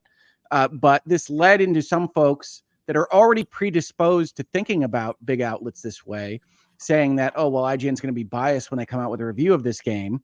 And IGN then wasn't very happy with the game when it came out. And so if you go and look at their review, the IGN review is actually, I think, very well written. It's by somebody I don't know named Simon Carty that Travis might know. But it's well written. I agree with basically everything it says. And then I think the score is lower than it should be, even on their own rubrics. So they gave it a 5 out of 10. The IGN scale says a 5 is the kind of bland, unremarkable game we've mostly forgotten about a day after we finish playing it, which I don't think is what this game was. By comparison, their 6 is these recommendations come with a boatload of ifs. There's a good game in here somewhere, but in order to find it, you'll have to know where to look and perhaps turn a blind eye to some significant drawbacks. Seems a lot closer to what Simon Carty wrote, if you read that review, then this is bland and unremarkable. There's a lot to say about Suicide Squad, which is why everybody's saying it. There's a lot of good story in there. It fits into the Arkham universe. It has a lot of that characterization that Ains mentioned. It has very good graphics for this type of game. And unfortunately, when designing the gameplay itself, they went with this kind of, you're going to play a multiplayer game the whole time, and we're going to just have these mission types that you recognize as the things that you would do to kill time in the Avengers. And I don't think that goes very well. I think it would have benefited to do something differently. And I think in the Carty review that you can see at IGN, he talks about the fact that it's a little unusual to have this kind of superhero villain dynamic and just have guns everywhere. And they aren't very well differentiated between the characters other than traversal, which is very well done. And while I think the shooting has a lot of smart things done with it, like you shoot at the legs to make them harvestable for shields, and you do things to counter their attacks, and you have this kind of more than just shooting at a target dynamism to the gameplay. The actual characters themselves aren't super different, aren't differentiated very well, and the tech trees, the skill trees that you have for these characters are mostly small bonuses. So I think that it works probably better as a game for someone like Ains, who's a little bit more into that multiplayer arena shooter space, because it has a lot of those components and ingredients into it. It feels a little bit more like playing a dynamic, crazy Halo than something else. But for the people that also enjoy storylines, it has a lot of good Arkham stuff in there. Now, do I think that's a good mix? No, I think you can make wonderful tasting things and put them together in a fashion that winds up with something really ugly when it comes out of the oven. And I don't think either fan base that likes the shooting or that likes the story is going to be super happy with the other half of the game. But that to me isn't a 5 out of 10. And I don't think it's a 5 out of 10 for IGN either. And I think people that look at that and say, well, since you came out with some social media posts that suggested that you were angry at Rocksteady and Warner Brothers, and then you did this, and then you say it's mediocre and we're not going to think about it anymore, and then you have an article said, let's take a look at the ending video and talk about whether they kill the Justice League, and then you have an article that says Batman's completely wasted in this game. Whether or not those are acceptable op-eds in a kind of vacuum is worth having the conversation. And I think if you're a platform like IGN, if you're a platform like GameSpot, if you're a platform that has the kind of old school, high level journalistic mentality and has all these people that view your content because of that mentality, then you do have a responsibility to not foment what is conversation that gets out of hand online pretty easily. And I promised you I would talk about the other half of this. So I do think there are two cultural movements that have happened here, one of which is a general video game move against live services, however you feel about it. So when you see the Arkham developers go and make a game that is a multiplayer shooter and has this DLC content pipeline and looks for all the world like the Avengers in the DC universe, then there's an overall kind of feeling in some quarters, some critical quarters, that says we're not going to feel as strongly about this as we would about The Last of Us Part 3 or some other cinematic action adventure game. And I think Travis is well positioned to talk about this better than I am, both because he's inside at IGN and also because he is the champion of different game experiences and live services as opposed to just everything being the same single player game. So I want to let him talk about that. But the other thing I wanted to add to this, and I think IGN wound up involved in this perhaps accidentally, but if you know YouTube, if you know the Marvel Cinematic Universe, if you know just general criticism online, you know there's a certain reactionary element about media taking certain stances from a political standpoint against other folks within the world in such a way that they hate everything that says one thing or another about X, Y, or Z. So when I was in the alpha for the Suicide Squad, I did note that they had a pride banner in the Hall of Justice. And I remember thinking, oh, some people are going to react to that. And lo and behold, they did. And so that all kind of comes into this hurricane of thoughts about this particular game. And that's not to put IGN in that bucket. It's to say that they, I think, unwittingly kind of fed that at the same time. So you get this conversation about a game that really doesn't deserve it at the end of the day. That Suicide Squad is an okay game that I also enjoy playing, Ains, that I think has a lot more story and character beats than people would expect just looking at it from the outside. And a lot of people hating on it for reasons that don't have a lot to do with what's actually in the game itself. Sure. Yeah, I think a lot of that's well said. I pretty much agree with Hogue. I'm kind of surprised. Yeah, I think a lot of that's well said. There's multiple facets I could touch on, but go ahead, Travis. I'll come back. Yeah, I'll give my perspective on this, and I'll start by saying that personally, I do not have an opinion of this game because I have not played it. I bought it on Friday after the early access thing was done because I'm trying to not do that unless I'm doing it for a review.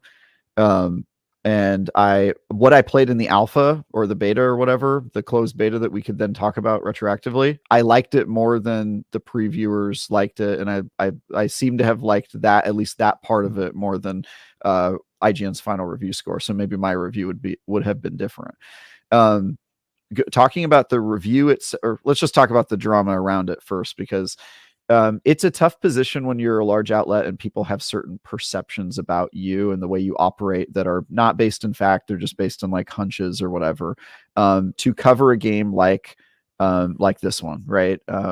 Which is a really big controversial game that some people are sort of going against right at the outset because it's a live service game and they are perceiving this as being like a Anthem type situation where, you know, Rocksteady was forced to work on this type of game that they didn't want to support, which we do not have any evidence of. And that we could have gotten Arkham 4, but instead we got this. Exactly. And I do not think that the studio wanted to work on Arkham 4. I think they wanted to work on this. That's just my impression outside looking in. And it's tough to cover this sort of thing because on one hand, you have an obligation to your readers to say what you feel, especially when you're doing opinion pieces, and to do things like, hey, we think that the Batman actor Kevin was used poorly in this game, and that they kind of leaned on it for marketing to sell it. You know, you could totally make that argument that that's a thing. And clearly we had somebody who felt that way and wrote about it. And you have to give your honest opinion when you're writing a review. And if that review is negative, you can't really take into account the fact that people are going to think that you're being biased when you write it. You just have to say what you feel. That's what it comes down to. And so I think there's a lot of people at IGN that are just doing what they think is good coverage of this game, writing stuff that they think people will care about. And we're kind of trying to put aside the fact that everybody's going to hate us for it. That said, I do think that there's I don't think IGN's been perfect. I don't think they're ever perfect in this. And I think especially some of the stuff that certain people on social media have tweeted about this have not been super responsible. I wouldn't have done it, right? Like I wouldn't have tweeted some of the stuff that people tweeted, but you have to keep in mind that when somebody speaks out, especially on their own personal social, it's not IGN taking a stance. It's just a gamer who felt a specific way and they're just a normal person who has their own opinions. This sort of reminds me of the Starfield situation where there's a lot of really hot opinions and some of them are related to the content of the game and some of them frankly aren't. And I would just caution everybody to accept that people are mostly just disagreeing honestly, right? That there's not any sort of conspiracy here and that some people don't like this game and some people do. As for IGN's review and Hogue's kind of analysis of where it finally ended up, I also had kind of a weird reaction because I read it and I was like, well, that doesn't sound all that bad because the things that I cared about, like the main campaign and the story and that sort of stuff, the fact that they said like the entire campaign was pretty much good, I was like, all right, that's kind of what I was expecting. But I'm also one of those guys who plays fighting games and plays the campaign and then doesn't really engage with it beyond that, right? Most of the time. And so for me, if somebody reviews a fighting game and they go, oh, well, the online is terrible and the matchmaking's bad, I'm like, well, I don't really care about that. I'm just going to play the story. And for this one, it seemed like this reviewer cared a whole lot more about the end game, which is fair. It's being pitched as a live service game. And my understanding is that the gameplay loop and the end game are both pretty bad. And if that's bad, then that's a huge part of the game. That's gonna hurt it a lot. So funny enough, not to interrupt you, Travis, but funny enough, Zach, who you know, and is reviewing it with us, said the reviewer for IGN is completely wrong about the end game.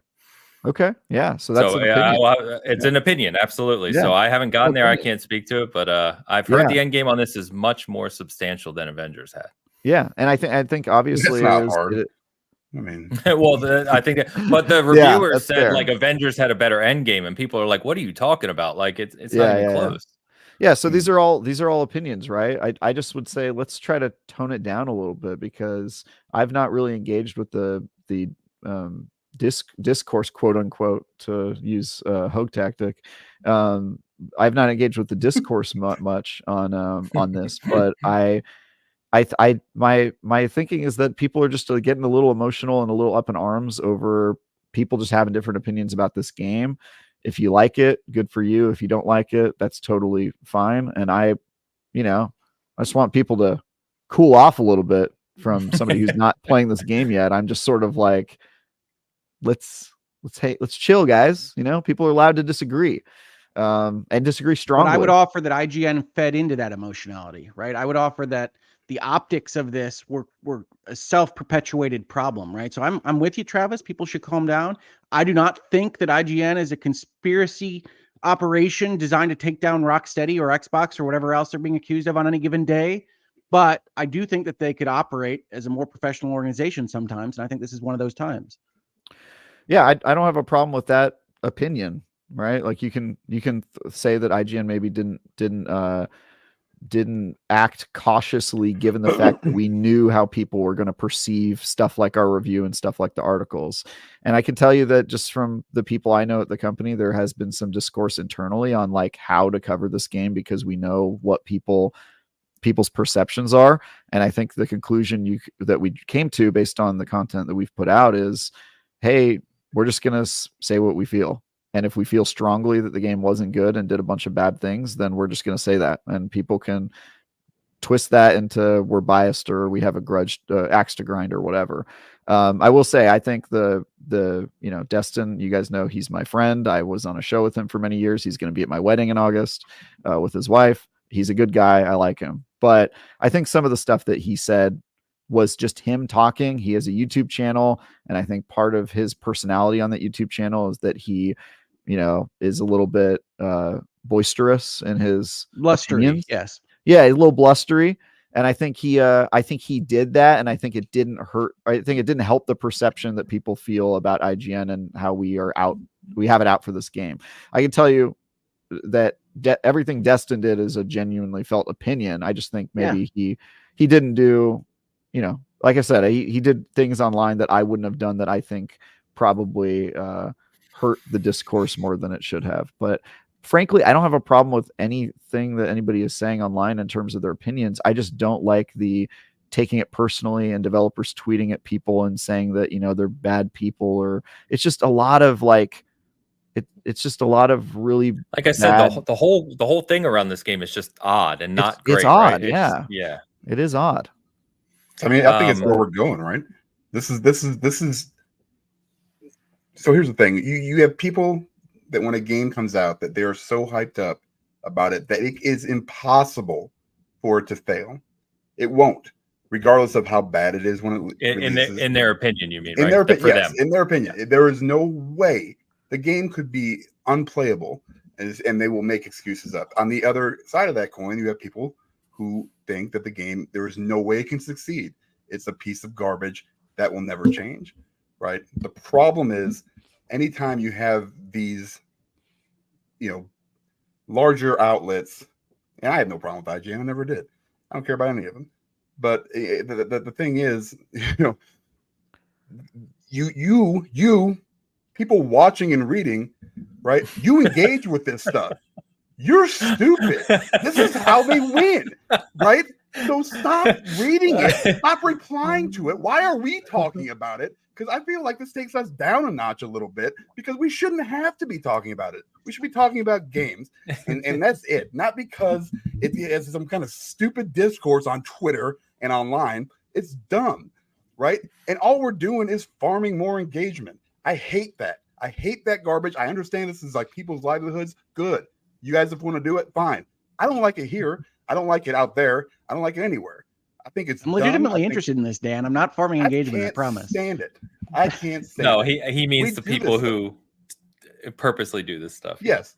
Yeah, they do it on purpose. I mean, if you think that, they don't know what the reaction is going to be to an article that criticizes a dead man who has been, well known and lauded for his performance in these Batman shows and video games. To be clear, I think he's very good in Suicide Squad. Yeah, they were criticizing the use of his voice. Yeah, and it that's being fine, but that's what they're doing. Right? They know what that's going to generate, and you kind of continue to follow that stuff and react to it. Stop reacting to it. It's really not that hard. In fact, let me put this out there. It's easier to do nothing than to do something.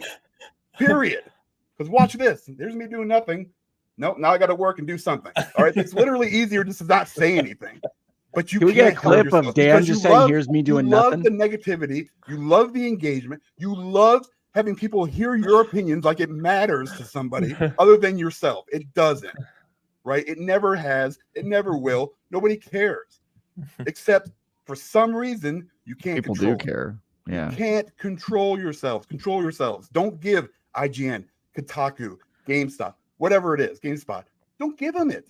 It's that easy. Well, and Kotaku's known for that. Kotaku's known for the clickbait engagement. That's why I'm saying I want IGN to be the adults in the room on this stuff, and I think this one got away from them. Happen because that's not where we live in these days. I don't think that's true. I don't think that's true, Dan. I think it's never gonna happen. I think there are people trying to responsibly talk about this. I think there's a lot of perception that goes into this. Like the people who are writing articles about this aren't doing it with an agenda. They're doing it because they, like everyone else. No, it's not true, dude. I can tell you. Dan, we can't just call our co-panelists horseshit. I'm just saying, maybe not. I'm just saying generally. They know what the reaction is going to be. They know. That is true. They might know what the reaction is going to be, but they're not writing it in order to cause drama or what people say for the clicks. These are people who feel a certain way, and clearly lots of gamers feel strongly about this game. Some of those people work at IGN, and they write their articles about how they feel. And so if somebody feels a certain way and they write about it, this only ever comes up when people feel like there's some conspiracy going on at IGN. Let's give a very recent example. Yes, and that's a stupid thing to think too. Pal World, right? That's another game that we have created a ton of content for because a lot of people on our staff are playing it and really liking it, and we're writing op-eds and we're making YouTube videos and we're doing all this stuff for Pal World. That we're not treating Suicide Squad any differently, except for that a lot of people who are playing Suicide Squad at IGN are not liking it. And so that's really the only difference, right? I just think that this only ever comes up when people think that we're trying to kill a game or we're trying to do something shady, and it's just not the case. Now, to Hoke's point, could our editors have been better at maybe walking on eggshells with this, given the perception? I think so. I don't think eggshells is fair on this. I think that IGN went way too far into the drama channel territory, and I think that there's definitely a in our official articles or in people's social medias. I think your articles informed by the social media, but your articles, you have an article about, and I say IGN has an article about not getting a review code, then it gets its review in progress, then it gets its 5, then it gets its here's the ending of the game that just came out, then it gets its Batman fans should be pissed. Right, because it's not just a Kevin Conroy thing. It's got a paragraph here that says, in a better game, the Batman boss battle would have played out like a survival horror mission, et cetera, et cetera, et cetera. So you already have this kind of cardinal sin of review critique, which is I wanted to play something different, but it's all a combination of things. And that's the editorial staff at IGN saying this is what we're going to do for a game that we said reviewed at something we'd forget about the next day. Right. So, I mean, I'm not a conspiracy theorist. I think IGN is people, like every organization is people. And so you do have natural inclinations one way or the other. And I talked around it a little bit during my long speech, but like it does lean into this kind of reactionary mindset, right? There is a kind of strange parasocial relationship with the character of Batman, the fictional character of Bruce Wayne and Batman, that has kind of been seen online, very similar in my mind to kind of The Last Jedi and Luke Skywalker and these kinds of things. And I've got my essay out there about why I think that Luke Skywalker wasn't handled properly. But that's just criticism. And when you put that all together into this stew, you have an outlet that is the biggest in video gaming that knows that it's living in the year 2024 and isn't taking the proper steps to engage because, as Dan posits, they're getting clicks out of it. I don't know whether that's in fact the case or not. I don't think it's a conspiracy. I just don't think it was run very well on this question. And I think, unfortunately, Suicide Squad bears the brunt of that problem. Yeah, I don't know what the criticism is in terms of like what we could have changed, because it's literally just the thing that we wrote about us not getting a review code was basically like a PSA. It was like a, hey, you're going to ask where the reviewed code is, so here's a article. It didn't say anything about like, hey, we're mad at Rocksteady or they blacklisted us or anything like that. I know that some people in social claimed that, and I do not think that there's any bearing on those claims. My understanding is that nobody got a review code, and also this is a live service game, so getting review codes ahead of time is also just not common. Like Skull and Bones is a live service game. I'm getting the game when it comes out because it's on servers. So that's like normal in my opinion. And then and I'm not saying that yeah, it's appropriate to muzzle everybody's personal social media outlets, but I think you have to be aware and have policies and procedures internally at your organization. I know my clients do. That I will agree with. I think I don't have a problem with any of the articles IGN published. I think those are people stating their views, and we had op-eds. What about the ending? The ending thing. So there's a whole. Somebody actually wrote about this on the site. I had it on my phone before we were talking. Maybe I'll bring it up. But the ending thing, we do have articles that are like, let's talk about the ending, and those are labeled, spoilers. The headline says we're going to talk about the ending, and so people like that content and engage with it a lot. And also the people who are playing the games like to write about the endings, because after you get done seeing a movie, you want to talk to your friends about, what happened in the movie. And so we write those and label them, and a lot of people like that content, so we make it. I don't know if there's anything wrong with that as long as it's labeled, hey, we're going to talk about the ending, which, I don't mind ending explained videos and articles so much. I think it comes out the day the game released. I mean, I think it's very unusual timing for it.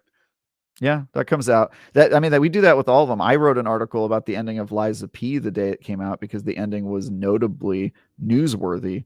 I wrote the article with the headline of, hey, this is the ending spoiler alert ending article, right?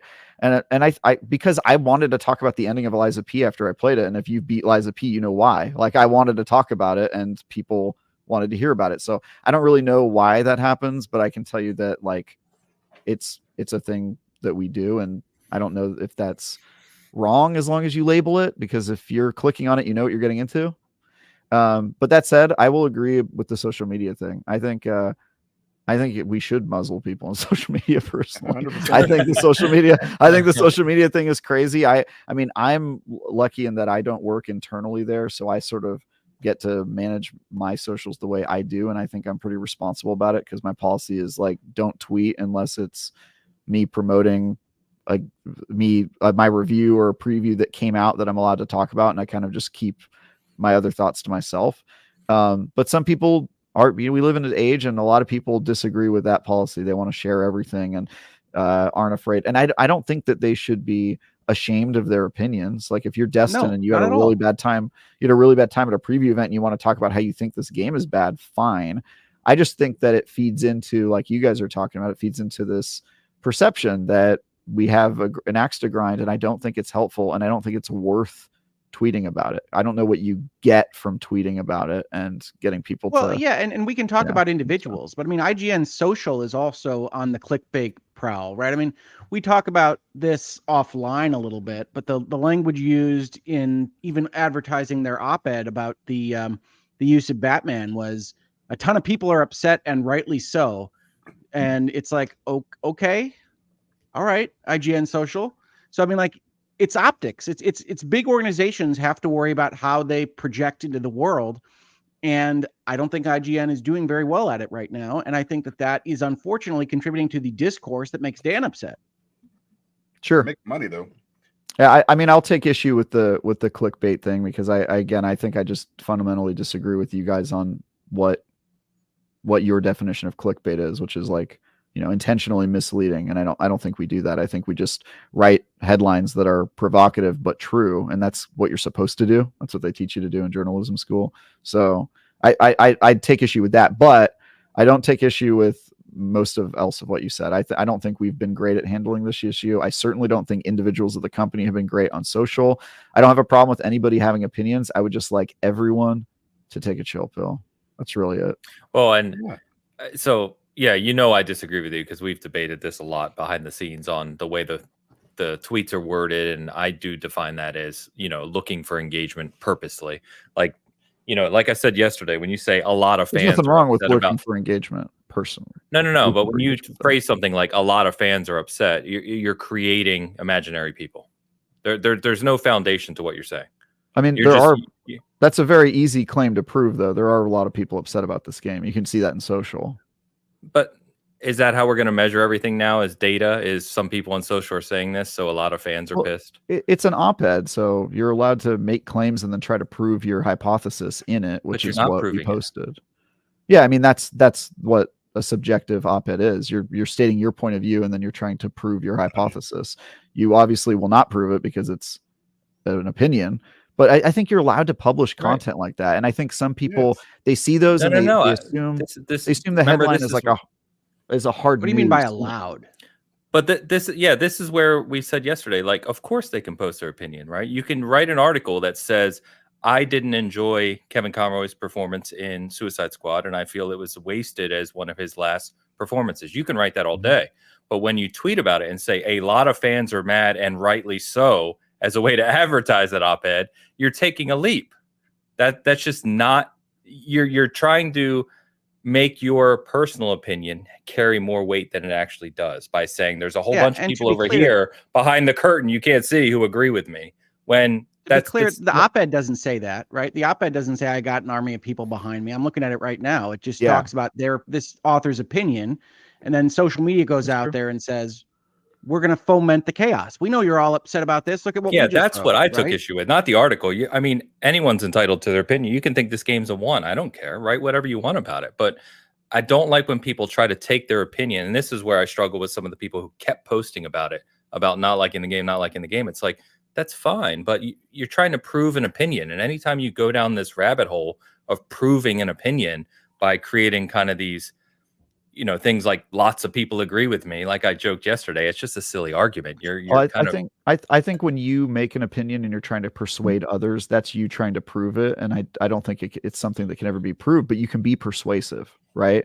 And so what I read that headline as, look, you're a social media manager of IGN, and your comments are reactions to the reviews and all the news you post about Suicide Squad saying, I hated this game, I'm not having fun, blah, blah. You're just saying a ton of hate for it. Now you're posting an op-ed somebody wrote about how they thought that Kevin Conroy was misused. So you're going to write like something to the effect of, hey, lots of people seem to be upset about this. We think that we have an editor who thinks they're right. Here's why. And so that headline, I think, is justified in like hey, look, lots of you guys seem to be upset. We have somebody on our team who agrees with you, and they wrote an article about it. Click. Right. And that's what I think it was coming from. Now, some of the phrasing of like lots of people and stuff, fine. I don't have a problem with you thinking that that's a bit much, but I take issue with the idea of clickbait because I don't think people understand what clickbait is, which is an intentionally misleading headline that doesn't actually have the content in the article. The article was about the thing that the headline talked about, right? Like it was about how they think that Kevin was misused in the game. And I don't think like that a sandwich qualifies. versus a hot dog. I think there are various degrees of what clickbait can mean, right? So, I mean, I think clickbait, you can absolutely have clickbait, which is check out all of the nudes here, and it's actually a video of a Rickroll. But you also have one that just says, "You've been looking at my email. We're going to align with the actual subject matter of our video or our essay is going to be, and it's that kind of you won't believe number 7 kind of approach to clickbait. So, I mean, I think that there's various degrees of this. I don't like what IGN Social has been doing with these things. I agree with Ains there. And honest to God, Travis, I don't expect you to throw your employer under the bus on any of this stuff. So I think I can though. Here's the thing. Like, well, I also want to be clear. This isn't directed at you, right? I know like, that. I know that. I feel some people here are like, Travis is this, and it's like, well, he's not IGN. He's Travis. I just want all of you guys to know that when I defend IGN on these things, it's not because I will lose my job if I don't. I can say whatever I want about IGN. I'm an independent contractor, and I'm not in any danger of losing my position. And I mean, look what Destin gets to tweet. You know what I mean? I'm nowhere near that. So like, clearly, I'm okay. When I say this, it's because I have a perspective, which is that I'm on the inside and I see how this company works, and I know there's no conspiracy, and I think everybody's trying their best. And so I'm just trying to humanize the team a little bit more and let you guys know that like we are just folks doing our best. And I see a lot of logic in the way we're running things. I don't agree with everything they do. I just got done criticizing the way that we handle social. I think people tweet too much. I think they get a little wild on social, but again, they're just people, right? They're just folks talking.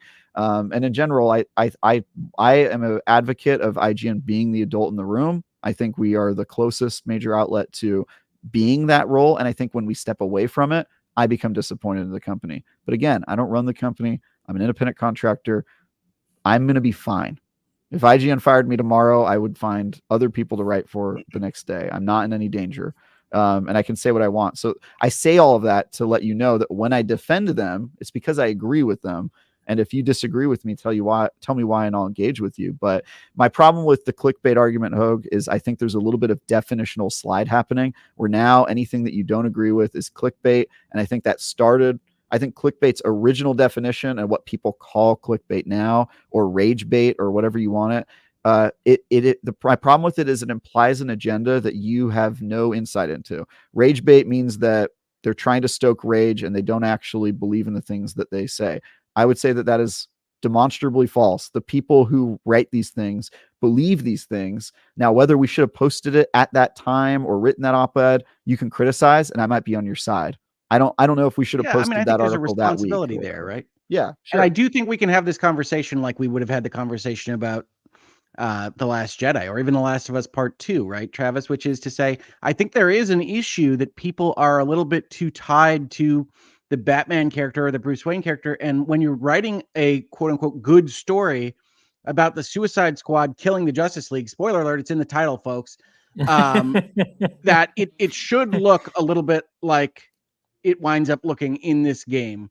And so I do think you have people saying, well, they're disrespecting Batman. It's like, well, it's Harley Quinn. Do you want them to be the characters or not? And I think that you can actually analyze this in a longer form about why we get so many kind of choice-based games that have an evil path or a dark path that never feels very compelling. Is that you have people like BioWare or Mass Effect or other games of that type deciding that folks don't actually want to be the Suicide Squad. They don't actually want to be this darkness. They still believe in the Justice League. They still believe in whatever the Paladin's path is in these various games. And so you get these kind of weak sauce versions of evil and darkness. And where Rocksteady seems to have said, these are the characters, this is how this would play out. Batman's brainwashed, by the way. All this stuff works together in unison in the video game. And you have folks reacting to that was disrespectful to Batman and the legacy of his character in the Arkham series. And I just don't see it, right? Like there's a separation between the story you want to tell with the characters you want to tell it with and what happened. And this, to me, everything I've played in the game, even looking at some of the clips that I've seen from things like the IGN articles, seems to suggest that Rocksteady has their fingers on who these characters are, what they want to portray in the story. And that doesn't seem disrespectful at all. So I guess I disagree with the merits of the argument at the same time. And I think that the internet and social media and people that react to these characters and this kind of reimagining of characters that they grew up with is all part of the same story. And so I do see IGN stoking these fires in a way that might be useful for engagement. And I don't have so much disrespect for IGN to suggest that they don't know what they're doing here, right? I don't think they're ignorant of some of the actions on this, and I think that they're feeding into it, even though it's apparently a game that is so boring that they forgot about it as soon as it was over. Then again, that's one person's opinion, and I don't know if everyone feels that way, but clearly there's a lot of editors on the team who have played the game and didn't enjoy it. And I think there's the problem with like the know what they're doing and playing into it does imply a conspiracy, right? It implies that like we're all huddled up and going, hey, here's what we're going to do as a team. Here's our agenda. Here's what our end goal is. I don't think you need a conspiracy to be motivated by clicks, right? I don't think you need a if we wrote an article, if we wrote an article that was an op-ed of somebody saying, hey, I actually really love Suicide Squad, that would get as many clicks as our negative article, I assure you, because people would be like, what, a dissenting opinion? Maybe we would get more clicks.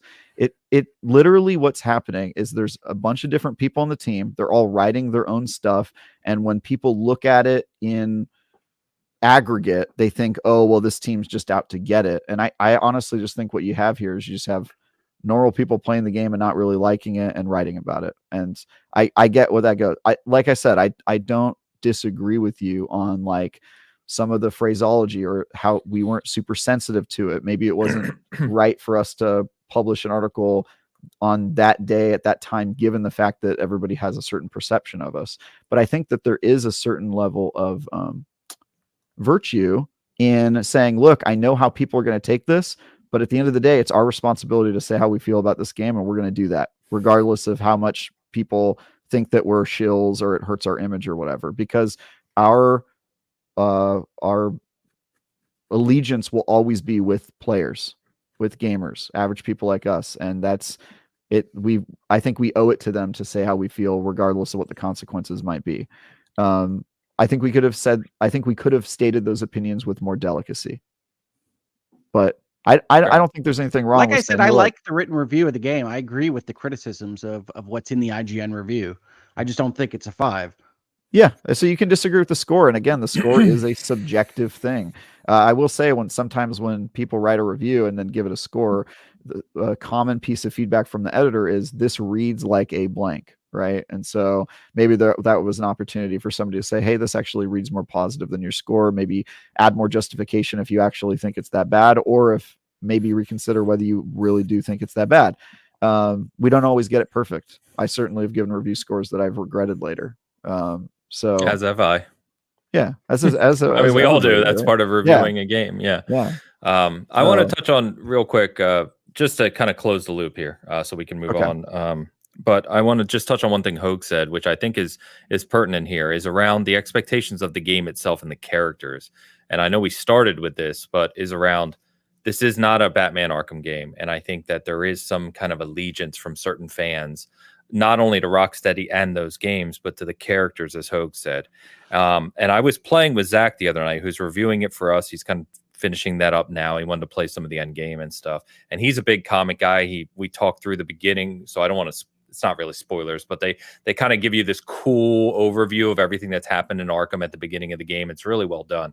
And he was commenting about some of the distaste from players around what the game is showing related to Batman or Superman and killing the Justice League. To Hogue's point, it's literally in the title. They told you this is what we were doing, when they debuted this game years ago. But Zach's point was, this is the darker part of the Arkhamverse, and there are stories and comics, as we know, that tell this. Like he was saying, there's stories that show Harley Quinn killing hundreds of people. Like, she could be a very dark character, and I think that Rocksteady kind of took some of that foundation and wanted to tell their own story in this universe with these characters. And I wish that more people were kind of open to that instead of expecting to just follow the same old. I like personally, and I'm not a diehard. I've talked about this. I'm not super invested in the comic space, and maybe that's why. But I like the fact that they're doing something different here and that they're trying to tell something unique. And yes, to Hogue's other earlier point, I told someone the other day, this is like if you took The Division and threw on a wacky, crazy superhero skin on top of it. That's what this game feels like. You're running around this huge open world, getting loot. You have skill trees that it's kind of got some Borderlands elements to it a little bit. It is a little disjointed at times in what it's trying to do in different, ways. But the comments have said, there's a lot in the end game. I got a comment here from Sketch saying that the itemization of the gear in the end game is actually better than Diablo 4 somehow. Multiple set bonuses to grind for, hidden effects, gear synergy. I was surprised. And I'm hearing that from other people as well, that it's actually quite good. So I maybe it's my personal, as Hogue said, I like these kind of games, and maybe that's why I'm enjoying it more.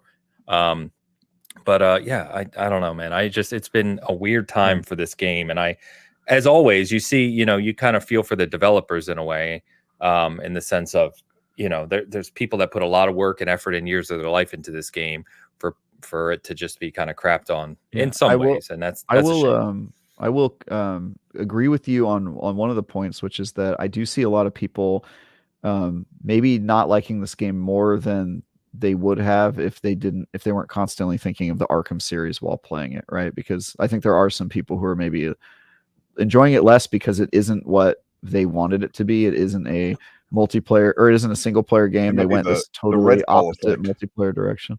Yeah, I think some people have an issue with that.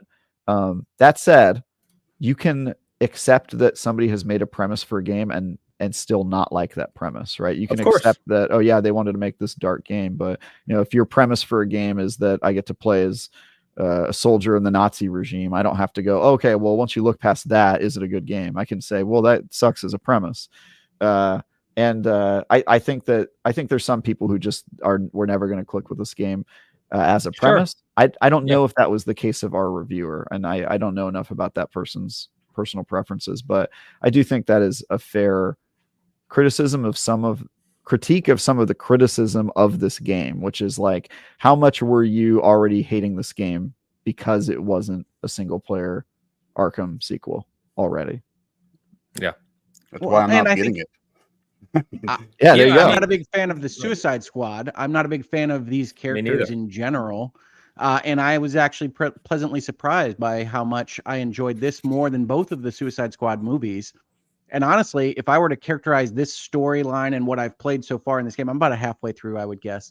I would say that it is stronger than any recent DC movie that I can think of. So I mean, not a high bar, but yeah. Not the highest bar in the world, but it's still that universe. It's like, the early hours I played, I really liked the story and the characters, and that's all I've played so far. So I was very surprised by the level of exposition for the characters early in the game. I did not expect that out of this game. And to Dan's point, at the end of the day, Dan was not interested in this game because of the type of game it was. You know what he did? He's not playing it. It's really simple. It's really simple. Listen, here's the thing. We have now access to a gigantic buffet of media outlets, of stories, of reviews and stuff.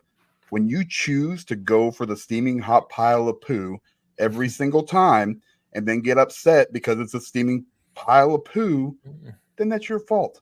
I'm just telling you guys. It's not. I'm going to say that a little bit differently. I'm just saying, IGN is not the only one that put out an article about, hey, we're not, we're not getting a review. This is what happened. Forbes did it. I saw Paul Tassi tweet out about it. There's a couple other ones. Everybody does that, right? Sometimes it just doesn't happen. I don't buy the server thing because I've seen plenty of games that have servers turned on early for reviews. I can explain the server thing. Maybe, yeah, whatever. But here's the thing. Which is that some people. Okay, you finish your thing, but I will explain the server thing. Yeah. You're watching a podcast of a very small channel that one man basically runs with a bunch of other people. That that has no ads. When you go to our website, you can go look there and check it out. There's a lot of other ones too around that are out there. If you don't like IGN, don't go read them. If you don't like Kotaku, don't read them. Guys, just you make the decisions, not these other people. Don't react. Everything's all reactionary, so just stop. I mean, you can sit there and blame them and say, "Oh, these guys are biased," and stop reading them. Stop reacting to them. Then they'll stop, or they'll go away. So I don't know what to tell you. Or at least I can sit here and blame these big companies, but in the end, It's really us, the consumers, who make the decisions. All right, now Travis has to go back to his boss and explain why he was on a video that said, "Stop reading IGN." Oh, go ahead. Fine. I think I'm allowed to say that. I can say, "Hey, look, I never read my stuff." Yeah, I mean, they hired me. Obviously, they wanted fewer readers. Yeah. So the server thing. So the server thing. Yeah, I want to talk about that. So reviewing a live service game does have its own difficulties. It does. It just does. Some games they just don't have live servers for a variety of reasons, because if it's a brand new game, they're more likely to have live servers before the game is up, like Diablo 4, where you can hop in and play it. And then usually when the game actually comes out, they reset the server and all progress gets deleted and you play again. There's other games like Destiny. Yeah, remember how much that hurt? I played like 150 hours or whatever and lost it all. There's other games where, like, if the game is already out, you cannot do an early access review. Like Destiny, for example, that game already exists, so they can't spin up separate servers for the review, because if you open the game, you're in the server with everyone else. And so it becomes really hard to like create a second set of servers just for a review period. I've never seen that happen. What I have seen happen with some of those games is they bring reviewers out to their office and you play on a local server, a updated version of the game, and you do the review there. You play the whole game for like 2 or 3 days or a week or however long it takes, and then you go home and you write your review. Though that's a great way to do it, but not all teams have budget for that.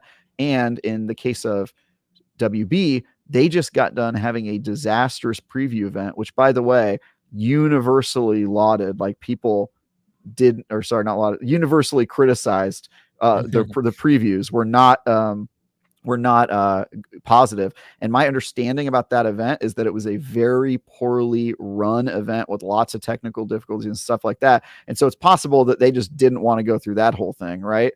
And then, or maybe it was strategic. Maybe it was a thing like with the original Doom review, where the reviews weren't great, and then the game came out and everybody loved it, and then that made Bethesda not want to do review copies for like a year or whatever.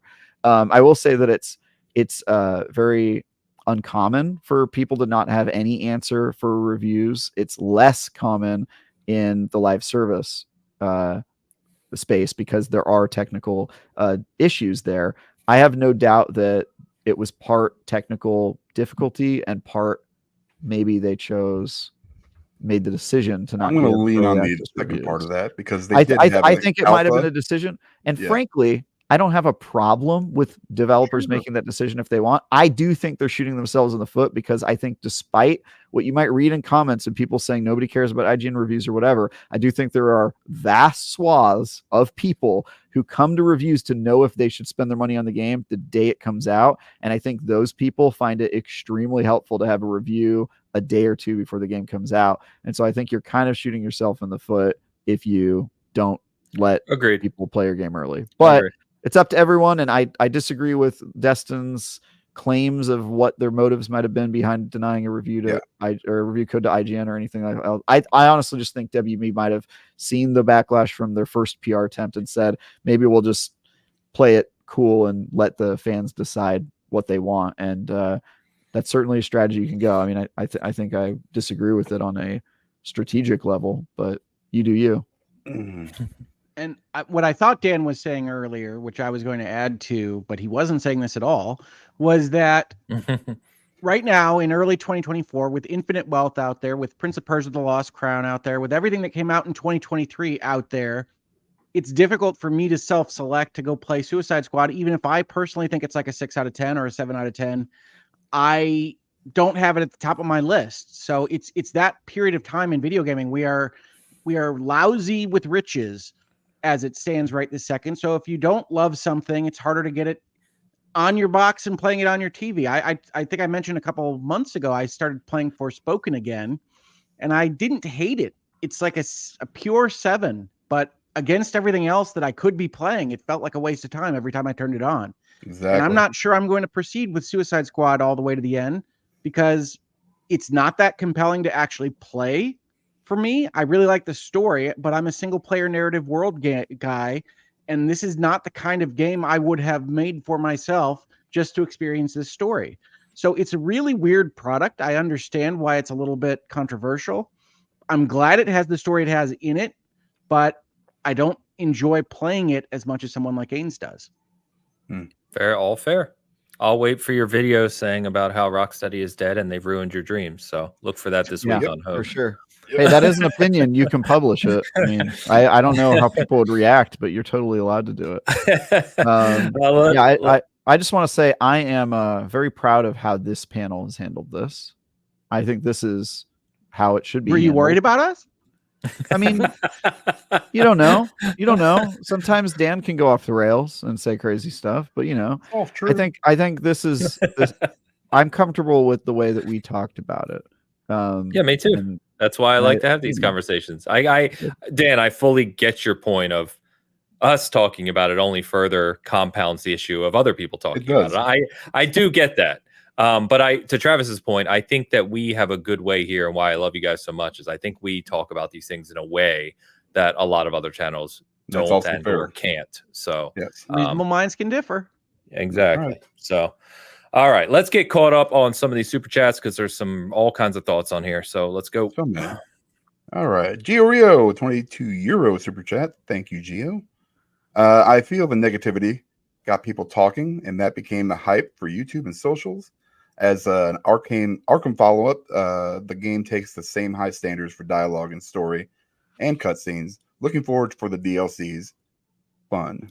You forgot your quotes on DLCs. Fun there, my friend. Yeah, quote unquote. Yes, they are doing Elseworlds, and they are the most exciting thing about their roadmap for this game are new playable characters, which is awesome. How are they going to fold that into the story, right? Or is that I don't know. I'm told we have to get to the end, Dan. Oh, interesting. Yes, that's what Alex and Zach have been talking about behind the scenes at SG too. Is that they kind of close the game leading into what's coming. So Joker is first. There's apparently a data mine leak that talks. I won't say it, but that talks about the next 2 characters after Joker. But I think just. If you think about like a Borderlands where they usually launches with the 4 characters and then they have an expansion to add 1 or 2 down the line, I think it's really cool that we're getting new playable characters this quickly. And clearly they had a lot of this development in place because the designer of the Elseworlds, if I said that right, has already showed some of the footage of like Joker's world, and it looks amazing. I still say their Vidocs, their dev videos for this game were the best I have seen in years. Really good. Like they took really me from 0 to buying it. Yeah, that's awesome. Yeah. I also want to just put a reminder out there that live service games are famous for their ability to bounce back from terrible launches or middling launches. I gave Destiny 1 a 6 out of 10 when it launched, and I stand behind that review. And it has certainly had at least times where it was better than a 6 out of 10. So, current score for Destiny. Interestingly, it kind of rounded back around to a 6, but it for a while there, it was a real comeback story. So all I'm saying is the launch doesn't always define your game. If you actually invest in it and you keep working on it, you can address all the concerns that people have. You can make the end game better, and you can earn your place in the pantheon of great live service games. I mean, they have, I hope they do that. I hope they do that here. Really do. They have the first 4 seasons basically worked out already. So clearly they've got a lot of effort, for the. I think the Elseworlds Joker looks rad. I think that this game is overall a good one. And I'm sorry to see a lot of the negativity around it, but I hope that it stays the course because I think it would be good to add to the games that I come back to, like Diablo 4. And we didn't even talk about it since the last episode, but we've got a new season of Diablo 4, which I am told from various corners of the internet is great or awful. So, take your poison. What? Who says it's awful? People that don't like traps. Aww. There's a lot of that going around, Travis. But I still love Diablo 4. You got a little spider buddy now. It's fantastic. I love it. Check it out. I think it's the best season. Yeah, I love it. Some people think it's the worst. So, hey, that's always going to be the case with Diablo. That's just how that audience can be. Thank you, Gio. Good to see you. Hope you're doing well. Don's here. Don, $10. Good day, cast and crew. Happy Final Fantasy VII Rebirth month. Anyone else buy Darn tootin'. This is buy the super fancy edition from the Square Enix store. Nope. Gonna finish Judgment and play Grand Blue Fantasy Relink. In the meantime, keep on casting. We shall do. Yeah, Don. Grand Blue Fantasy is like the only thing that's come out that I have self-selected to not purchase this month. I was not as compelled by the demo as I'd hoped to be. Oh, okay. I was gonna say I know Alex has finished it. His review will be up soon at SG. I don't know what he scored it off the top of my head yet, but I think Infinite Wealth is going to take me right to Rebirth. Okay. I think I'm one of like 8 people not buying Rebirth. I think everyone else on the planet's excited for it, but me. I mean, I'll buy it, but I didn't love the remake. I adore the remake game. I think the plot choices were a mistake, but I think that's the best system that they put into a game. I didn't like it specifically because of the story changes, and it sounds like they're doubling down on that in this one. So I'm like, well, I mean, I guarantee you that the end of remake was to set up one classic change to the original story, and I would be surprised if they don't go through with that. So I think that's going to raise some articles on IGN, would be my guess. I would it's kind of a shame because it's from everything I've heard, the battle system in the remake is awesome, and I wish I would have had that battle system from what I've heard in Final Fantasy 16 personally, but oh well. Don follows up with another one. Another $2. Literally never seen Dan so passionate. Wow. You were on fire today, Mr. Rodriguez. Let me tell you something. There's certain things that just drive me crazy, and this is one of them. Like just like complaining for the sake of complaining. Then we're complaining about complaining. It's dumb. Like I don't know how people have this much time, right, on their hands to get so upset with other people's opinions. I just don't care. Like I don't care what you are doing politically, game opinion wise. I just love this is the pitch for our opinion show. I love this. Who cares? Yeah, you don't have to care about our opinions. They're not always good. Mine but we still advocate for people to watch with us, Dan. Yeah. By the way, years ago, when it was just me, Dan, and Guess, we had a rant section of the show, and this was commonplace. So yeah. Nice. I have to get it out, man. I love it. Once in a while, you've got to, get it out there. It's fun. Don, thanks, you. Don. Thanks, Don. 3-hour podcast. Yeah. Shoes with the $5. While internet was drowning, or €5, I'm sorry, was drowning in nonsense, I finally started my first proper playthrough of Baldur's Gate 3 as a half-drow Dark Urge Necro Wizard. Wow, that is a horrifying way to do your first playthrough. Yeah, that is rough. That is going to be rough for you, but awesome. Yeah, you're going to collect severed limbs for 40 hours. Sounds like my weekend. Coffee gamer with the Canadians. $2 I don't know, guys. I'm the last to go get down on IGN, but those weekend editorials on Suicide Squad were not necessary. And the score that means it's only 1 point higher than Gollum. Wow. I mean, I'll certainly agree that weekend editorials are not necessary. They're not necessary though. But they're them necessary because that's the devil's negative. No. No, not necessary. We're not necessary. Yeah. Right, so they're saying that it was necessary. Yes. No, I'm assuming they meant not necessary, but well, I mean, that can be a double negative or it can be a negative for emphasis, right? I'm going to take it as an emphasis negative. Well, we need some comments in there if it's going to be emphasis. I found the punctuation of the super chats isn't always. Yeah,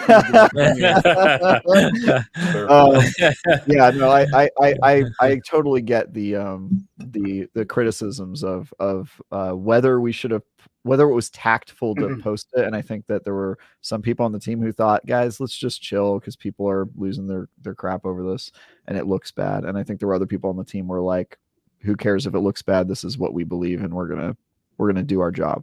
And I think that is. I can imagine this conflict. Yeah, I can. I think that is if you have a media outlet that's having those types of discussions, I would say it's a pretty good media outlet. So I'm happy to be a part of that crew. But I get what you're saying. Yeah, the score maybe a little harsh. I haven't played it, so I don't know. I have not played the. Got it. Gollum got a 4. That actually sounds a little high. Honestly, I honestly think, here's my opinion on this one. I think we have a lot of editors who are a little fearful of the bottom of the review pack. The 1 to 3 range.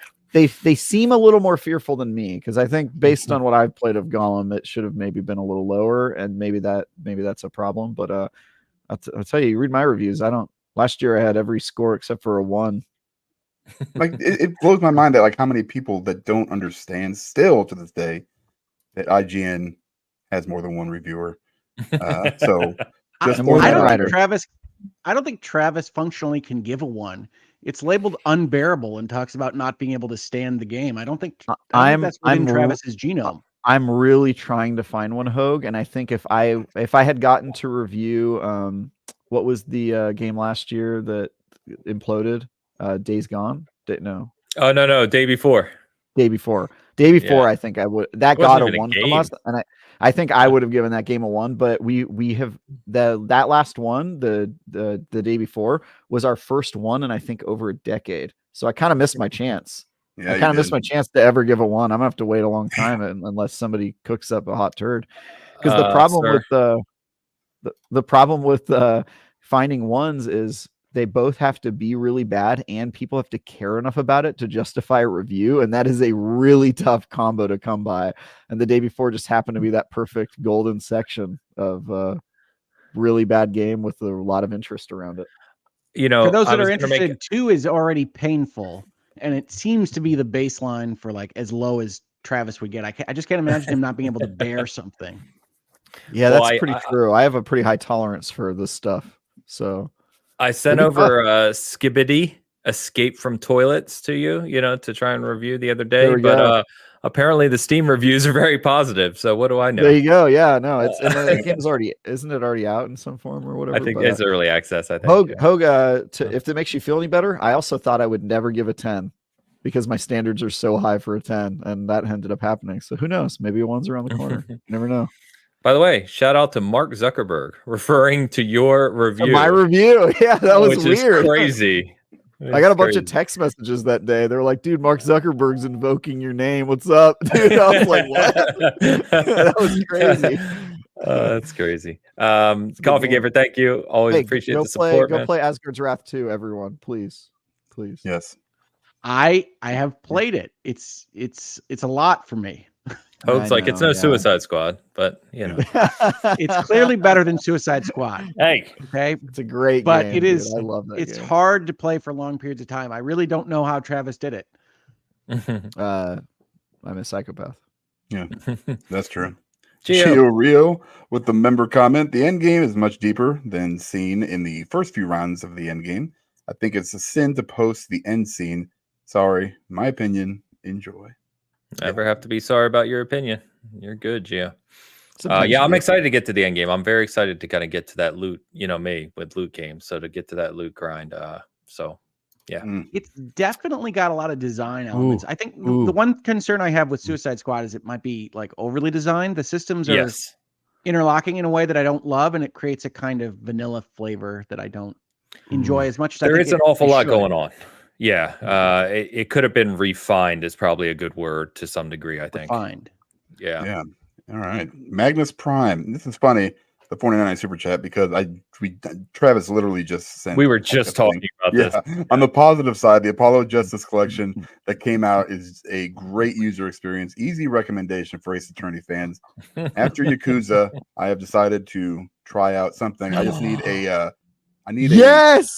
Here's the thing, though. I need what order should I play them in, kind of thing. I will help you. Okay. Oh, yeah. I mean, that's easy.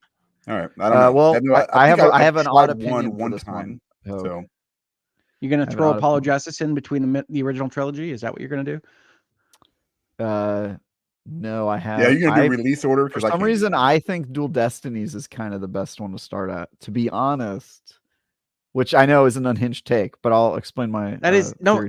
I don't think these guys know how unhinged that is. You can't start at the end, man. It's not the end. It's close to the end. But anyway, the reason I think that's good, Hogue, is because that was actually how I played it. I'd never played Ace Attorney before, and I reviewed Dual Destinies, having very little understanding of a visual novel. Speaking of scores, I regret. And I reviewed that game just from a complete novice perspective, and then I loved it so much I went back and played all the old ones and became like a diehard Ace Attorney fan. But I have played the Apollo Justice Collection. I have absolutely no justification to sink more time into playing these 3 games that I've already beaten multiple times each, but I'm going to anyway because I love them so dang much. This is the best collection game that this company has ever put out. It's perfectly upgraded. They fixed some stuff. They added really cool Easter eggs and museum things that you can look at on your spare time, and it feels really cohesive. Which, to me, Apollo Justice, Dual Destiny, and Spirit of Justice were never a trilogy.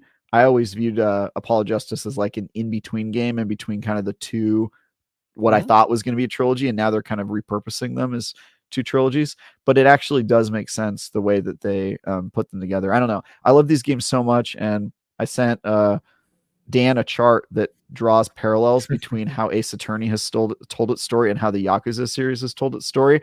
And if you haven't seen this image, it's absolutely amazing. But Yakuza is kind of following in the footsteps of Ace Attorney before it, and doing a really good job with their story. And they're 2 stories I absolutely love. So I think we finally got Dan to maybe try one. Yeah, but yeah, dude, I love these games. You'll like Ace Attorney, Dan. It's got that same kind of zaniness. Yeah, I think I've played Yakuza series. a little bit of one, and then something came out and kind of took my attention away. Yeah, I'm curious as to what Travis graded Dual Destinies that he now regrets, because I would have it as like an 8. I think I gave it an 8, and I think you regret that. I think I would have given it a higher score in retrospect. I really like. I got you, Travis. I got you. There it is. Yes, yes, crap. yes. Let me get this off. There you go. So yeah, why Yakuza fans should play Ace Attorney. It has an original series that ends with a send-off for the main characters.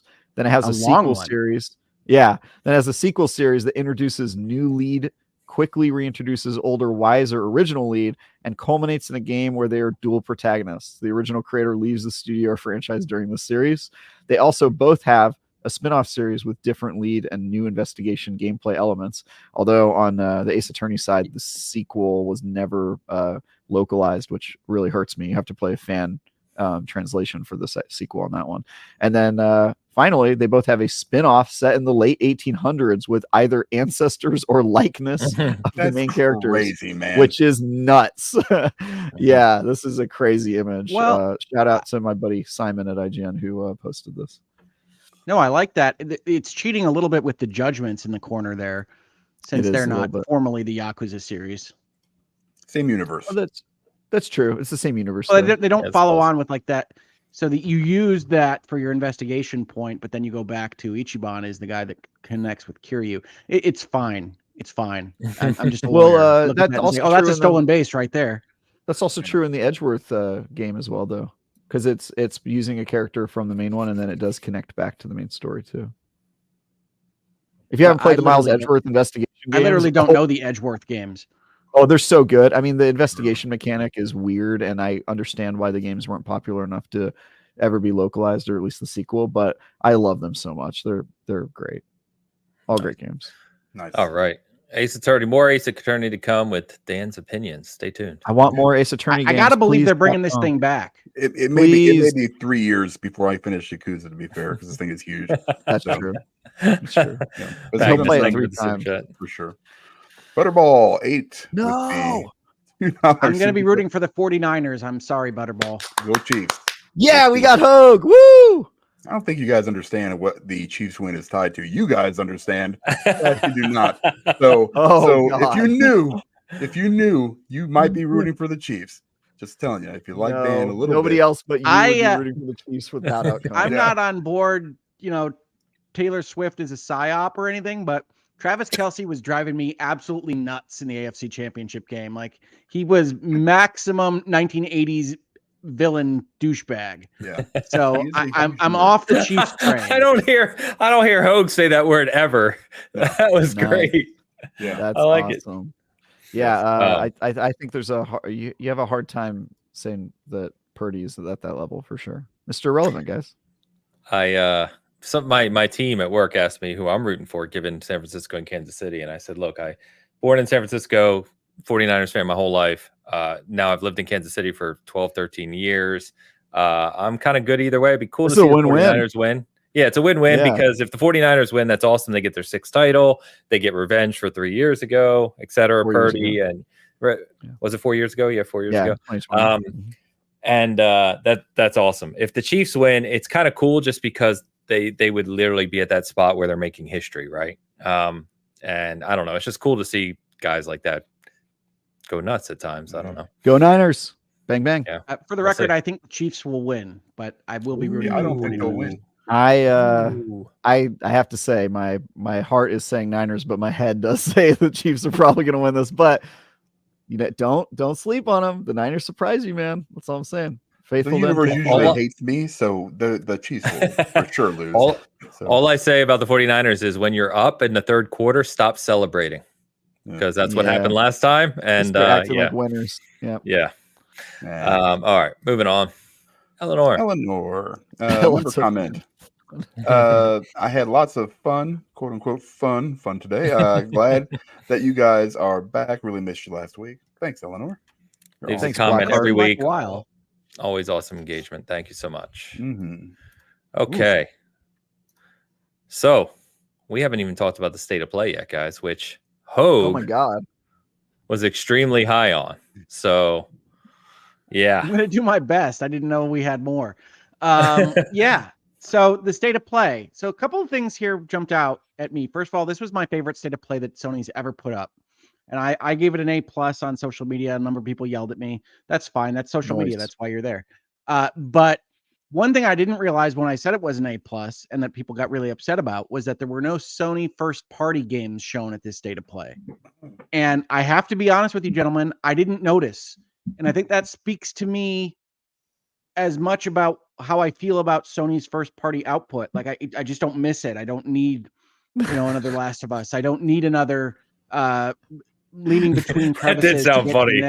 That was funny. Yeah, I don't miss it. You didn't mean anything by it. You're being positive, but just the way it came off, like they didn't have any first party. I don't miss it. It just sounded. I don't think he was being positive. I think he was saying well, he's being positive about the show, though. About I think the show was great, and I don't miss it.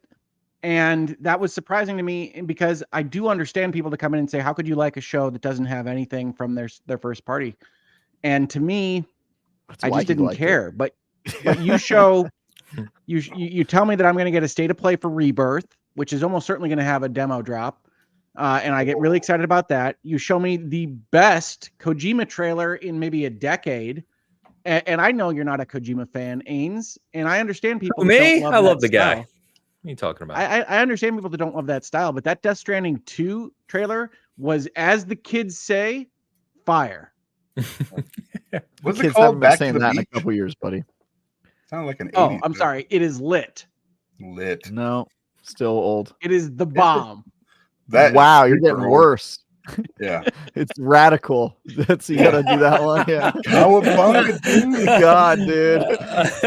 Poggers. That trailer was bitching. I find out because my son texts me this stuff all the time. I'm like, what the hell does that mean? No cap. Yeah, no cap. Just throwing out any phrase you've heard. No cap. I'm laughing, but I'm just as bad. Like I see some of the stuff my kids say, and I'm like, "What the hell are you talking about? What does this mean?" I learned all but the in all latest honesty, lingo.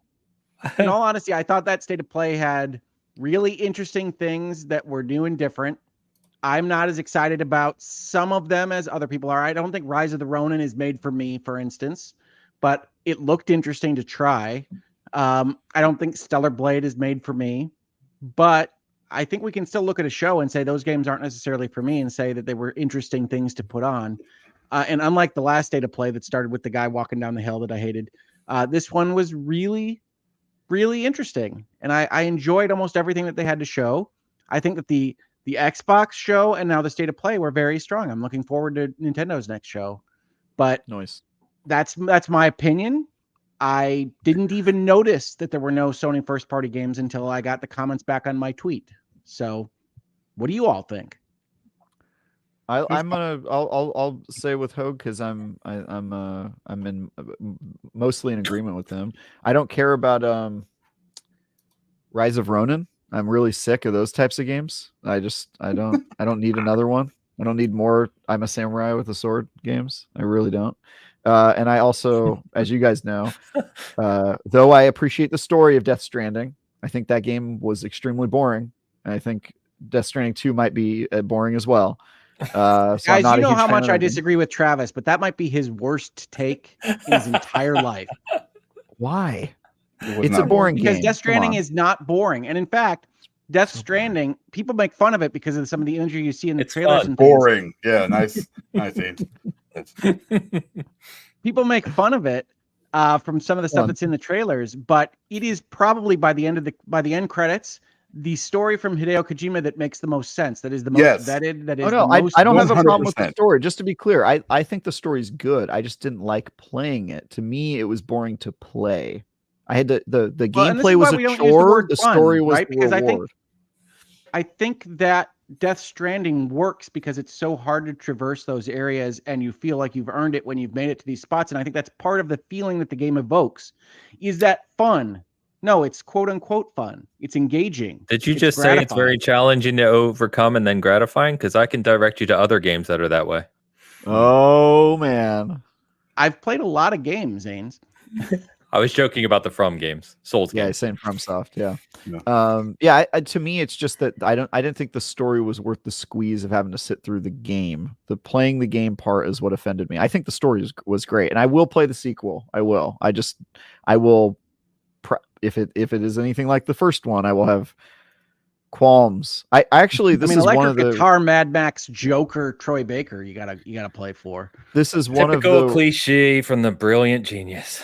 This is actually one of the times that I agree pretty much spot on with my fellow reviewer at IGN with the Death Stranding IGN review. That was my experience. It was like, hey, the story's good, but like, dude, look at what they make you do during the missions, and then we just play a whole mission and super fast forward speed for you to show you what the game is like. So yeah, watch that review if you're wondering where I'm coming from. But yeah, all the other stuff I thought was really cool. Silent Hill I'm excited for.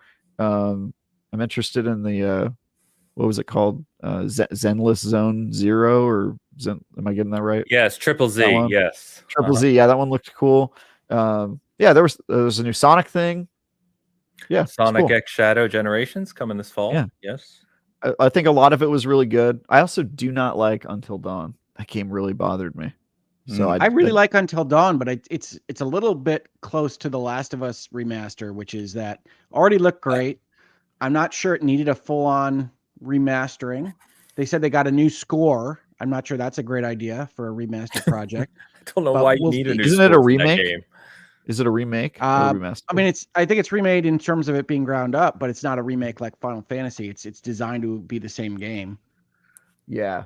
That game just didn't click with me. The story I thought was stupid. I don't want to.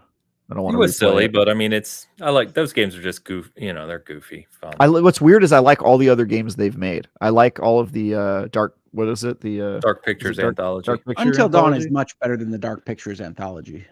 I don't know. I disagree. To me, I think it's better. I'd say it's better than Man of Medan, which wasn't that great. But that's true. That one was not very good. But I really like. Did you play the one in the town, the vampires and the one in the town was good too. The one of the vampires in Iraq. Yeah, I thought that was a really good one.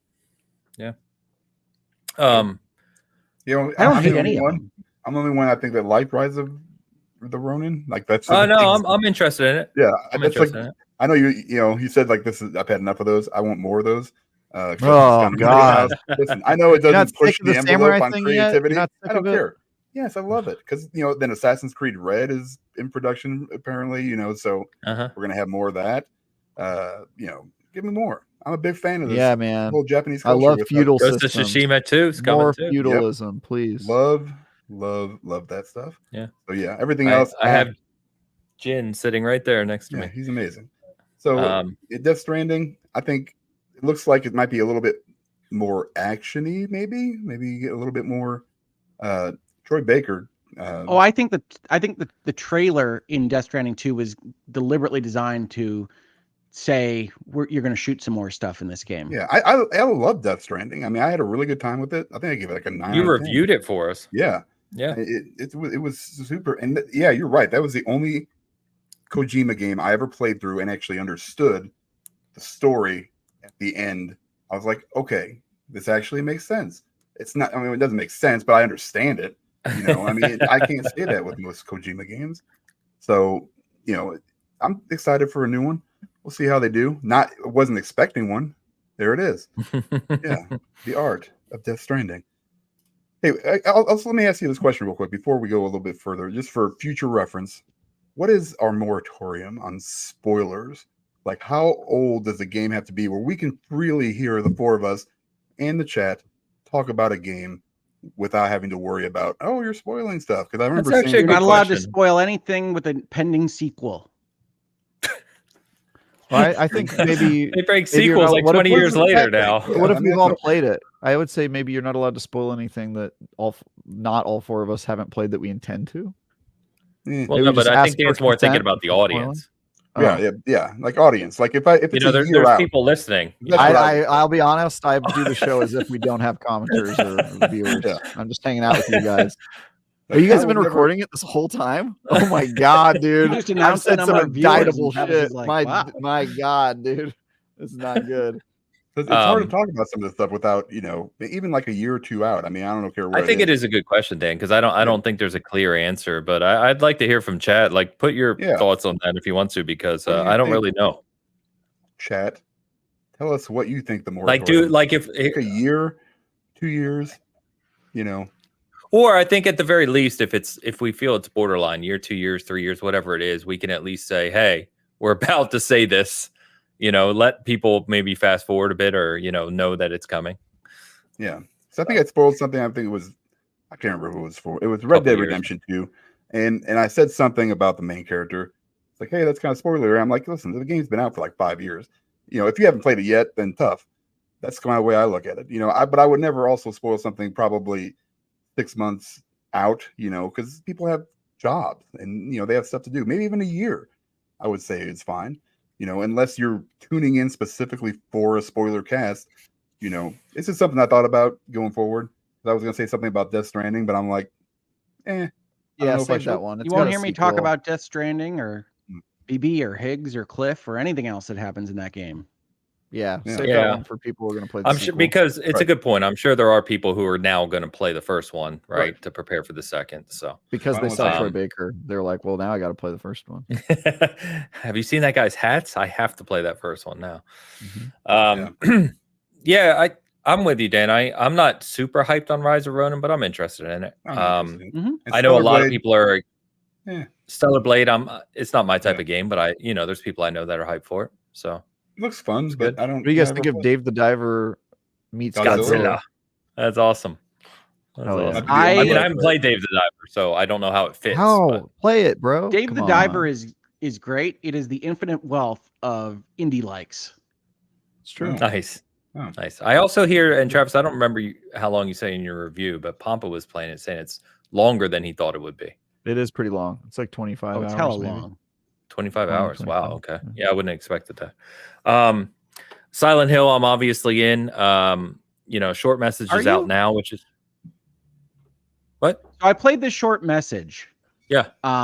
It's not awful, but I'm not sure that Konami or whoever made that have their fingers on the pulse of what makes Silent Hill interesting. It sounds like an IGN headline. Silent Hill. It's not awful. I want people to understand it's essentially a PT type game, right? You're first person, you're going through hallways, you've got things hunting you, that kind of thing. But it is from a writing and message standpoint, it is as subtle as a brick to the face. Yeah, and I think they came out afterwards and said they were trying to make a point with some of the themes in it, right? So I haven't played it yet. I downloaded it. I just haven't touched it. I mean that's a free to play downloadable, shadow drop. So that wasn't the one I'm big on. Silent Hill 2, the remake, of course, is I've said before, Silent Hill 2 is an all-time classic horror game. It's probably one of the top 5 on a lot of people's horror game lists. That said, the gameplay didn't look that great. It looked kind of janky. I don't know. Yeah, it did. I don't know if they're gonna. Just fingers crossed they do that game justice, because it's like legendary in terms of horror games. Hogue, well, would you recommend the story to people who could take a brick to the face and still not get the hint? I mean, I don't know. Because I've been in a few relationships where it's taken more than a brick. It's I mean, I called it the teenage girl self-doubt simulator. It is Okay. again, it's not awful. How long was it, Hope? Wait, what did you call it? The teenage girl self-doubt simulator. And how long was it to play through? Maybe an hour. Oh, okay. I'll check it out this week then. Okay. Which of us hasn't been a teenage girl with self-doubt, though? I mean, that's universal story. We can relate. I got over it. What about Judas? Ken Levine looked more like Bioshocky than ever. Yeah, it looks like. I mean, it looks like I don't know. It's like, oh, we're gonna change the story. We're gonna have the same, weapon or mechanics. You got plasmids, maybe to call it something else. I mean, honestly, it looked more imaginative than Bioshock became to me. Like there was a lot of different environments and enemies in that trailer, and I'm hopeful for it to be great. Ken Levine, I don't know. I mean, this was a team that he started that he got rid of, and then he rebuilt or something to make this game when he wanted to get away from Bioshock. So he made Bioshock. I don't know. Yeah, it seems like closed down Irrational Games, and I think it's Ghost Story Games. That's his studio now. Let him go. Yeah, so I'm hopeful, but me too. Me too. I mean, regardless of anything, Bioshock games are like classics to me. So I'm excited to see what he makes here. Yeah, I meant to ask, yeah, it does. Is anyone playing this Foam Stars game? I meant to ask you. I have not played it yet. Well. It's on the PS Plus games for February, right? So I'll probably get it for February. Yeah, I didn't know if you're gonna if your daughters are gonna check it out. I don't know how similar to like a Splatoon. Thank you. Similar to Splatoon it is. I don't know how it plays in that vein. Honestly, I think the one thing I took away from the show is that obviously it's going to be pretty light first party year for Sony, but I don't think that matters at all because they're spending big on that third party exclusives, and I think they're going to have a great year based on what we saw. I think Rebirth is going to be a great first quarter. Rebirth is going to be huge. Yeah. I think that's what PlayStation has done well for a long time, right? Is they fill their kind of gaps, if you will, in terms of game releases. They know their cadence of whether it's first party, third party, second party, it doesn't matter. They kind of always have something kind of coming down the line on their platform, for people to look forward to. Rising really interesting. Oh, sorry. I was going to say that's like a really interesting advantage that they have as the market leader is that they can pretty cheaply get third-party games to be exclusive. They throw that weight around. Their competitors can't do that. Their competitors have to acquire a whole bunch of companies and make them their internal first-party companies. It's kind of interesting. Yeah, they've done that for a long time. Yeah. V Rising, I'm really interested in it as an ARPG guy. Looks good. So that is a survival crafter ARPG. That's been in early access on PC for a while. My brother loves it. It's a survival crafter. All right. Well, yes. And cross that one off. Kind of like what was that game? No, because it's like it's got ARPG elements, but it's like God, what was that game that kind of did both of those things? Was it in? This is gonna bother me, but I'll think of it. I don't know. I'm sorry, Travis. Yeah, it's gonna bother me. I'll think of it. Okay. And then of course the show ended with Kojima saying he's going to make a non-Metal Gear, legally compliant Metal Gear. Metal Gear, yeah.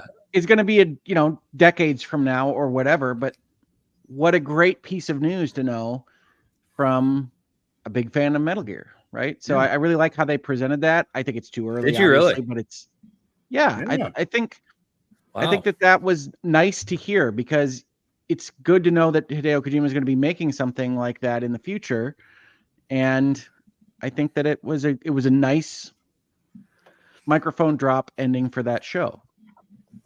I will say respectfully, I could not disagree more.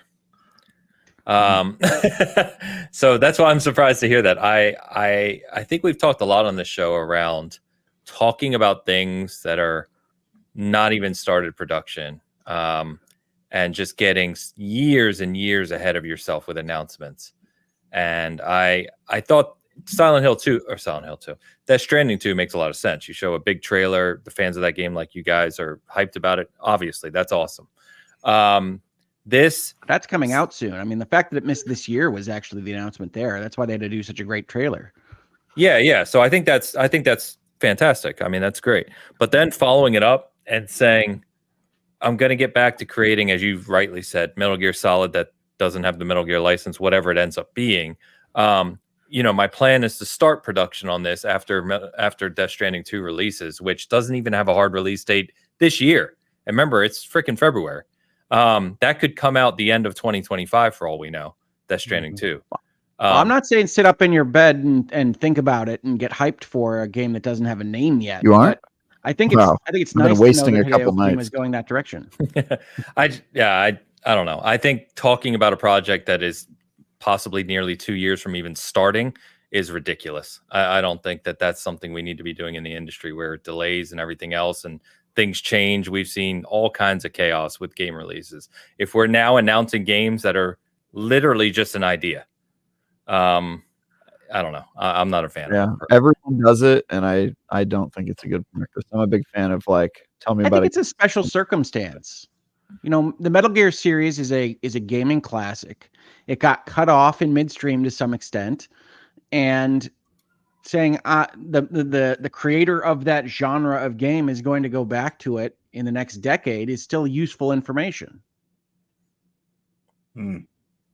I think sometimes these announcements, I will say, I don't like it because I just don't care to hear about a game until you have something real to show me. But I think sometimes a lot of these announcements are told so that they can recruit to actually make the game, right? Like if you tell somebody, hey, we're working on the next Metal Gear game, then that means you're going to get to start posting job listings, and you're going to get people who want to work on that type of game to come and hit you up and knock on your door.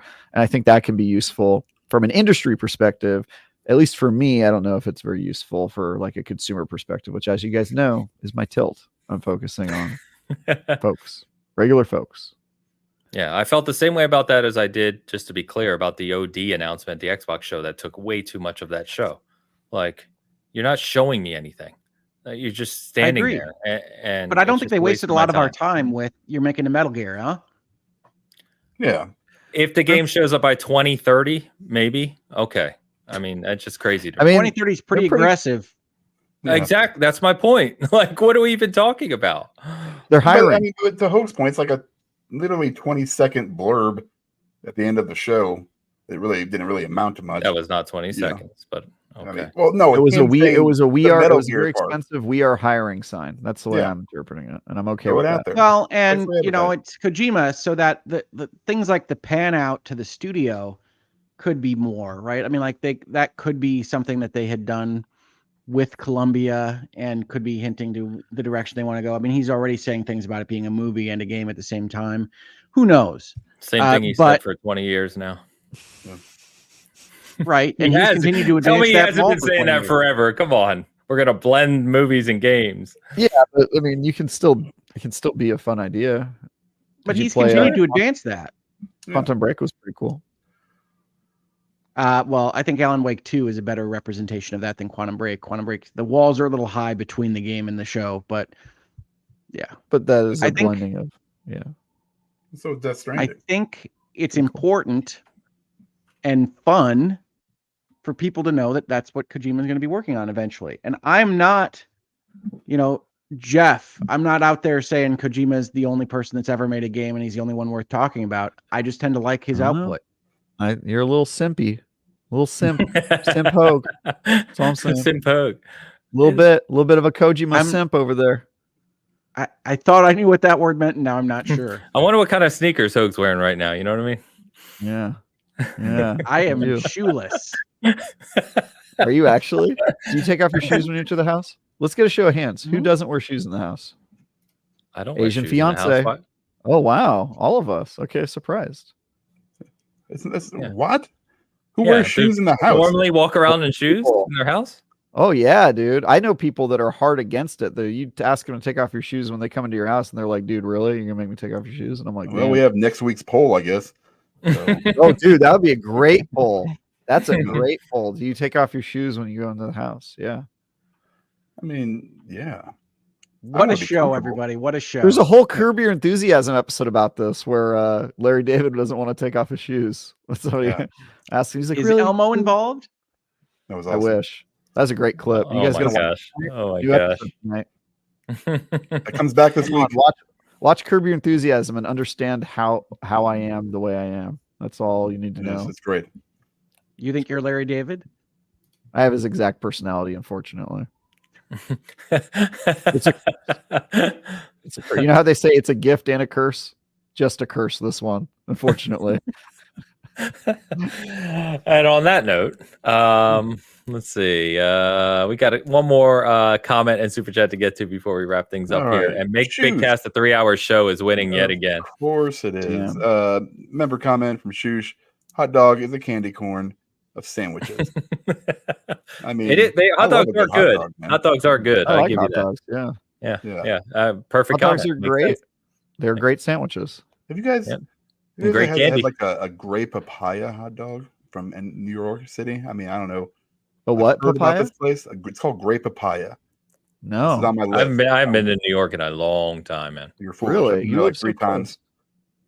I live so close. Yeah. What? Comparatively. No, I used to Californians. To Californians, the Midwest is just right next to New York City. Yeah, it's right next to it. Honestly, it is a significantly closer experience. So is Nevada, though. So I mean, I can drive to Nevada. People do that. It's like 4 hours away, but like, then you have to be in Nevada. So driving to New York from where Dan and I are is about 24 hours of driving. 24 hours, okay. Yeah, but no, I grew up 2 hours from New York City because I grew up outside of Philadelphia. And I used to go to New York quite a bit, but I haven't been since moving out here. Yeah. So, anyway, nice. As is candy corn, both good things. I still hot dog's name with candy corn. That's some bullshit. I still have the Red Vine candy corn stuff. I haven't even opened it yet, so it may be, touch and go. Red Vines are better than Twizzlers, so I'll give you that. That's terrible too. All right, Seamo's the name. Is that how you say that? Simo is the name. $5. Sure. Yeah, why not? Just here, back from church, eating one of my favorite pizzas, Little Caesars. Sorry, not sorry. Little Caesars. This is another community within the community joke going around between some of our peer podcasts about Little Caesars either being garbage or good. And I will take I'm the afraid opinion I'm not allowed to is, comment on this topic. It is what it is. Wow. It's a $5 pizza. You know what you're getting. They're not trying to. That's what I said. It's not that it's garbage. It's just cheap pizza. It's both hot and ready. Those new commercials with the guy, like, he gets like the pizza and like the half breadsticks, and like, this is the best food combination ever. Then the PB&J walks in behind him, and he's like, John, no, how could you do this? And I haven't seen that. It's hilarious. I will say, I'm very surprised you did a $5 super chat because that is how much you paid for your pizza. You just bought us a Little Caesars pizza. Thank you. To give you the understanding of Dan's commercial, the PB&J is a man dressed as a peanut butter and jelly. He looks like a Sujimon. Yes. Nice. Sujimon. Big classic taken out of one side. It looks hilarious. By the way, why can't you comment on this, Oak? What did I miss here? Their client. I cannot comment about the actions of Little Caesars Enterprises. Yeah. There you go. Gotcha. Fair enough. Oh yeah, they're crazy bread, man. Got it. He's like, I cannot comment. Just go buy their pizza. Yeah. Their crazy bread is good. It was good, and now it's kind of weird. But I used to eat that stuff. I'd rather hate that than the pizza because it was like it was basically like salted, garlicky bread. Nothing good about it. From an he can't comment because he's starting his own business called Big Caesars. We just say pizza once. Pizza, $10. Yeah. Seed says, grew up in Philly where you're on the playground most of your days. I like it. Well played, sir. We've got Tunberry with a Dan. This is on Hoag's side of the house, by the way. That's fine too. Oh, thank you, Tunberry. Yeah, thanks for the chat, gang. You're welcome, Tunberry. Of course. By the way, speaking of Fresh Prince of Bel-Air, I had a comedian friend that I came up with, and he would do this thing where at the end of his set, he would get a guitar and then he would say, guys, before we leave, I just want to drop the comedy act and I want to tell you like a really serious story. So I'm going to like sing about my childhood for you guys.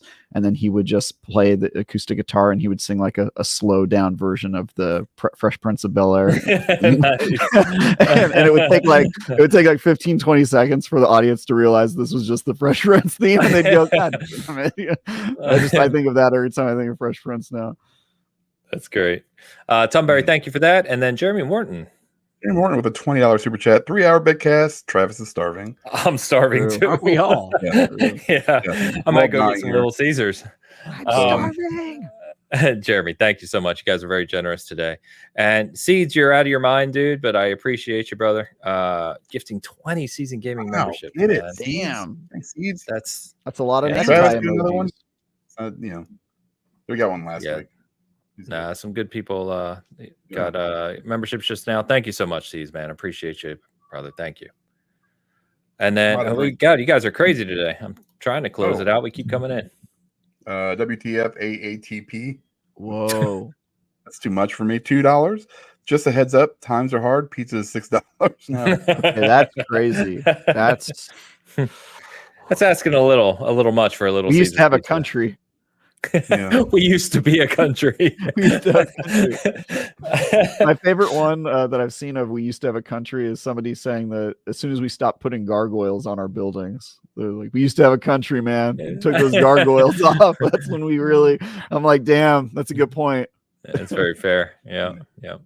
Thank you very much, guys. Chat, you've been amazing today as always. Thank you so much. It's great to be back. You guys always fun. Love doing the show. Great turnout today as well. So we will be back next week, regularly scheduled cadence again. On the season gaming side, not too much, just a bunch of reviews to talk about. So Suicide Squad, we touched on. Grand Blue Fantasy, our Tekken 8 reviews up. Someone's on Banishers right now, which Travis also reviewed for IGN. So a lot of games coming out, a lot of reviews to cover. And then Cast Co-op, Joe, Luke, and I did catch up last week. We talked about the whole layoff situation. I gave a whole corporate perspective on that. So you can check that out if you want to. And then we wanted to talk about the Xbox games this week on this show, but we ran so long. We'll talk about that a little next week. Long story short, they're dead. So throw your Xbox out. It's over. It's done. Forget about it. Get rid of it. Yep. It's a good run. Good run. Yep. Travis, what you got, man? Yeah, I've got some stuff that you can watch now. You can watch my review of Pal World. You can watch my preview of Helldivers 2, my preview of Skull and Bones Endgame. I did review Banishers. That review is completely done. I'm just waiting for the embargo to lift on the 12th. So a week from tomorrow. It's kind of a long wait for that one, but I'm completely done. I'm moving on. And then my next review is Skull and Bones, so I'm excited for that. And then I'm doing some D&D coverage as well. You can you can read some D&D articles I've got going up and stuff. Aside from that, just reviewing, chugging along. I've got some exciting projects I can't talk about because they're months away. Follow me on IGN.com if you care, or on Twitter @TagGuyTravis, or X. Right. Sorry, X. You know what? I'll call it Twitter. I can call it what he wants. It's Twitter. He gets to own it. He gets to own it, but I get to call it what I want. It's still Twitter.com. I mean, come on. Yeah. It's also X.com. But it does both. Both go to the same place. Yeah. Okay. It's Twitter then. Oh. Yes, I have not made videos actually this past week. So I did a video on Pal World and legal issues there, which you can check out on the channel. And I also did a video on the Microsoft layoff announcements. And for those of you that are interested, my brother who works within the Microsoft family of entities is okay. I know a number of folks have asked. He has stayed on ZeniMax Online Studios, and they're continuing to work on the project that they're working on, which I don't know anything extra about because my brother follows an NDA better than most of my clients. I'll probably be doing some more videos this week. I'm out and about this month, so I don't know what that cadence will be. Honestly, I said this in a community post on the channel. I'm still figuring out exactly what my work, video, life, energy balance is in the New World Order. So thank you for bearing with me on figuring that out. Certainly 3 hours is a bit long for me on these types of episodes, but we'll see exactly how long my nap has to be on a Sunday afterwards. But in any event, thank you so much, folks, for hanging out. And thank you so much for helping to support the channel even when I don't put a video up. So if you're interested in not seeing videos or otherwise just jumping in when I do put a video up, check us out at Hoglaw on YouTube or at Hoglaw on Twitter /X. /X. All right. As I said, thank you, everyone. Super generous as always. Thank you for hanging out and chatting with us on this lovely Sunday. We are going to go get some food and some sleep, apparently. We will see you next Sunday. Peace.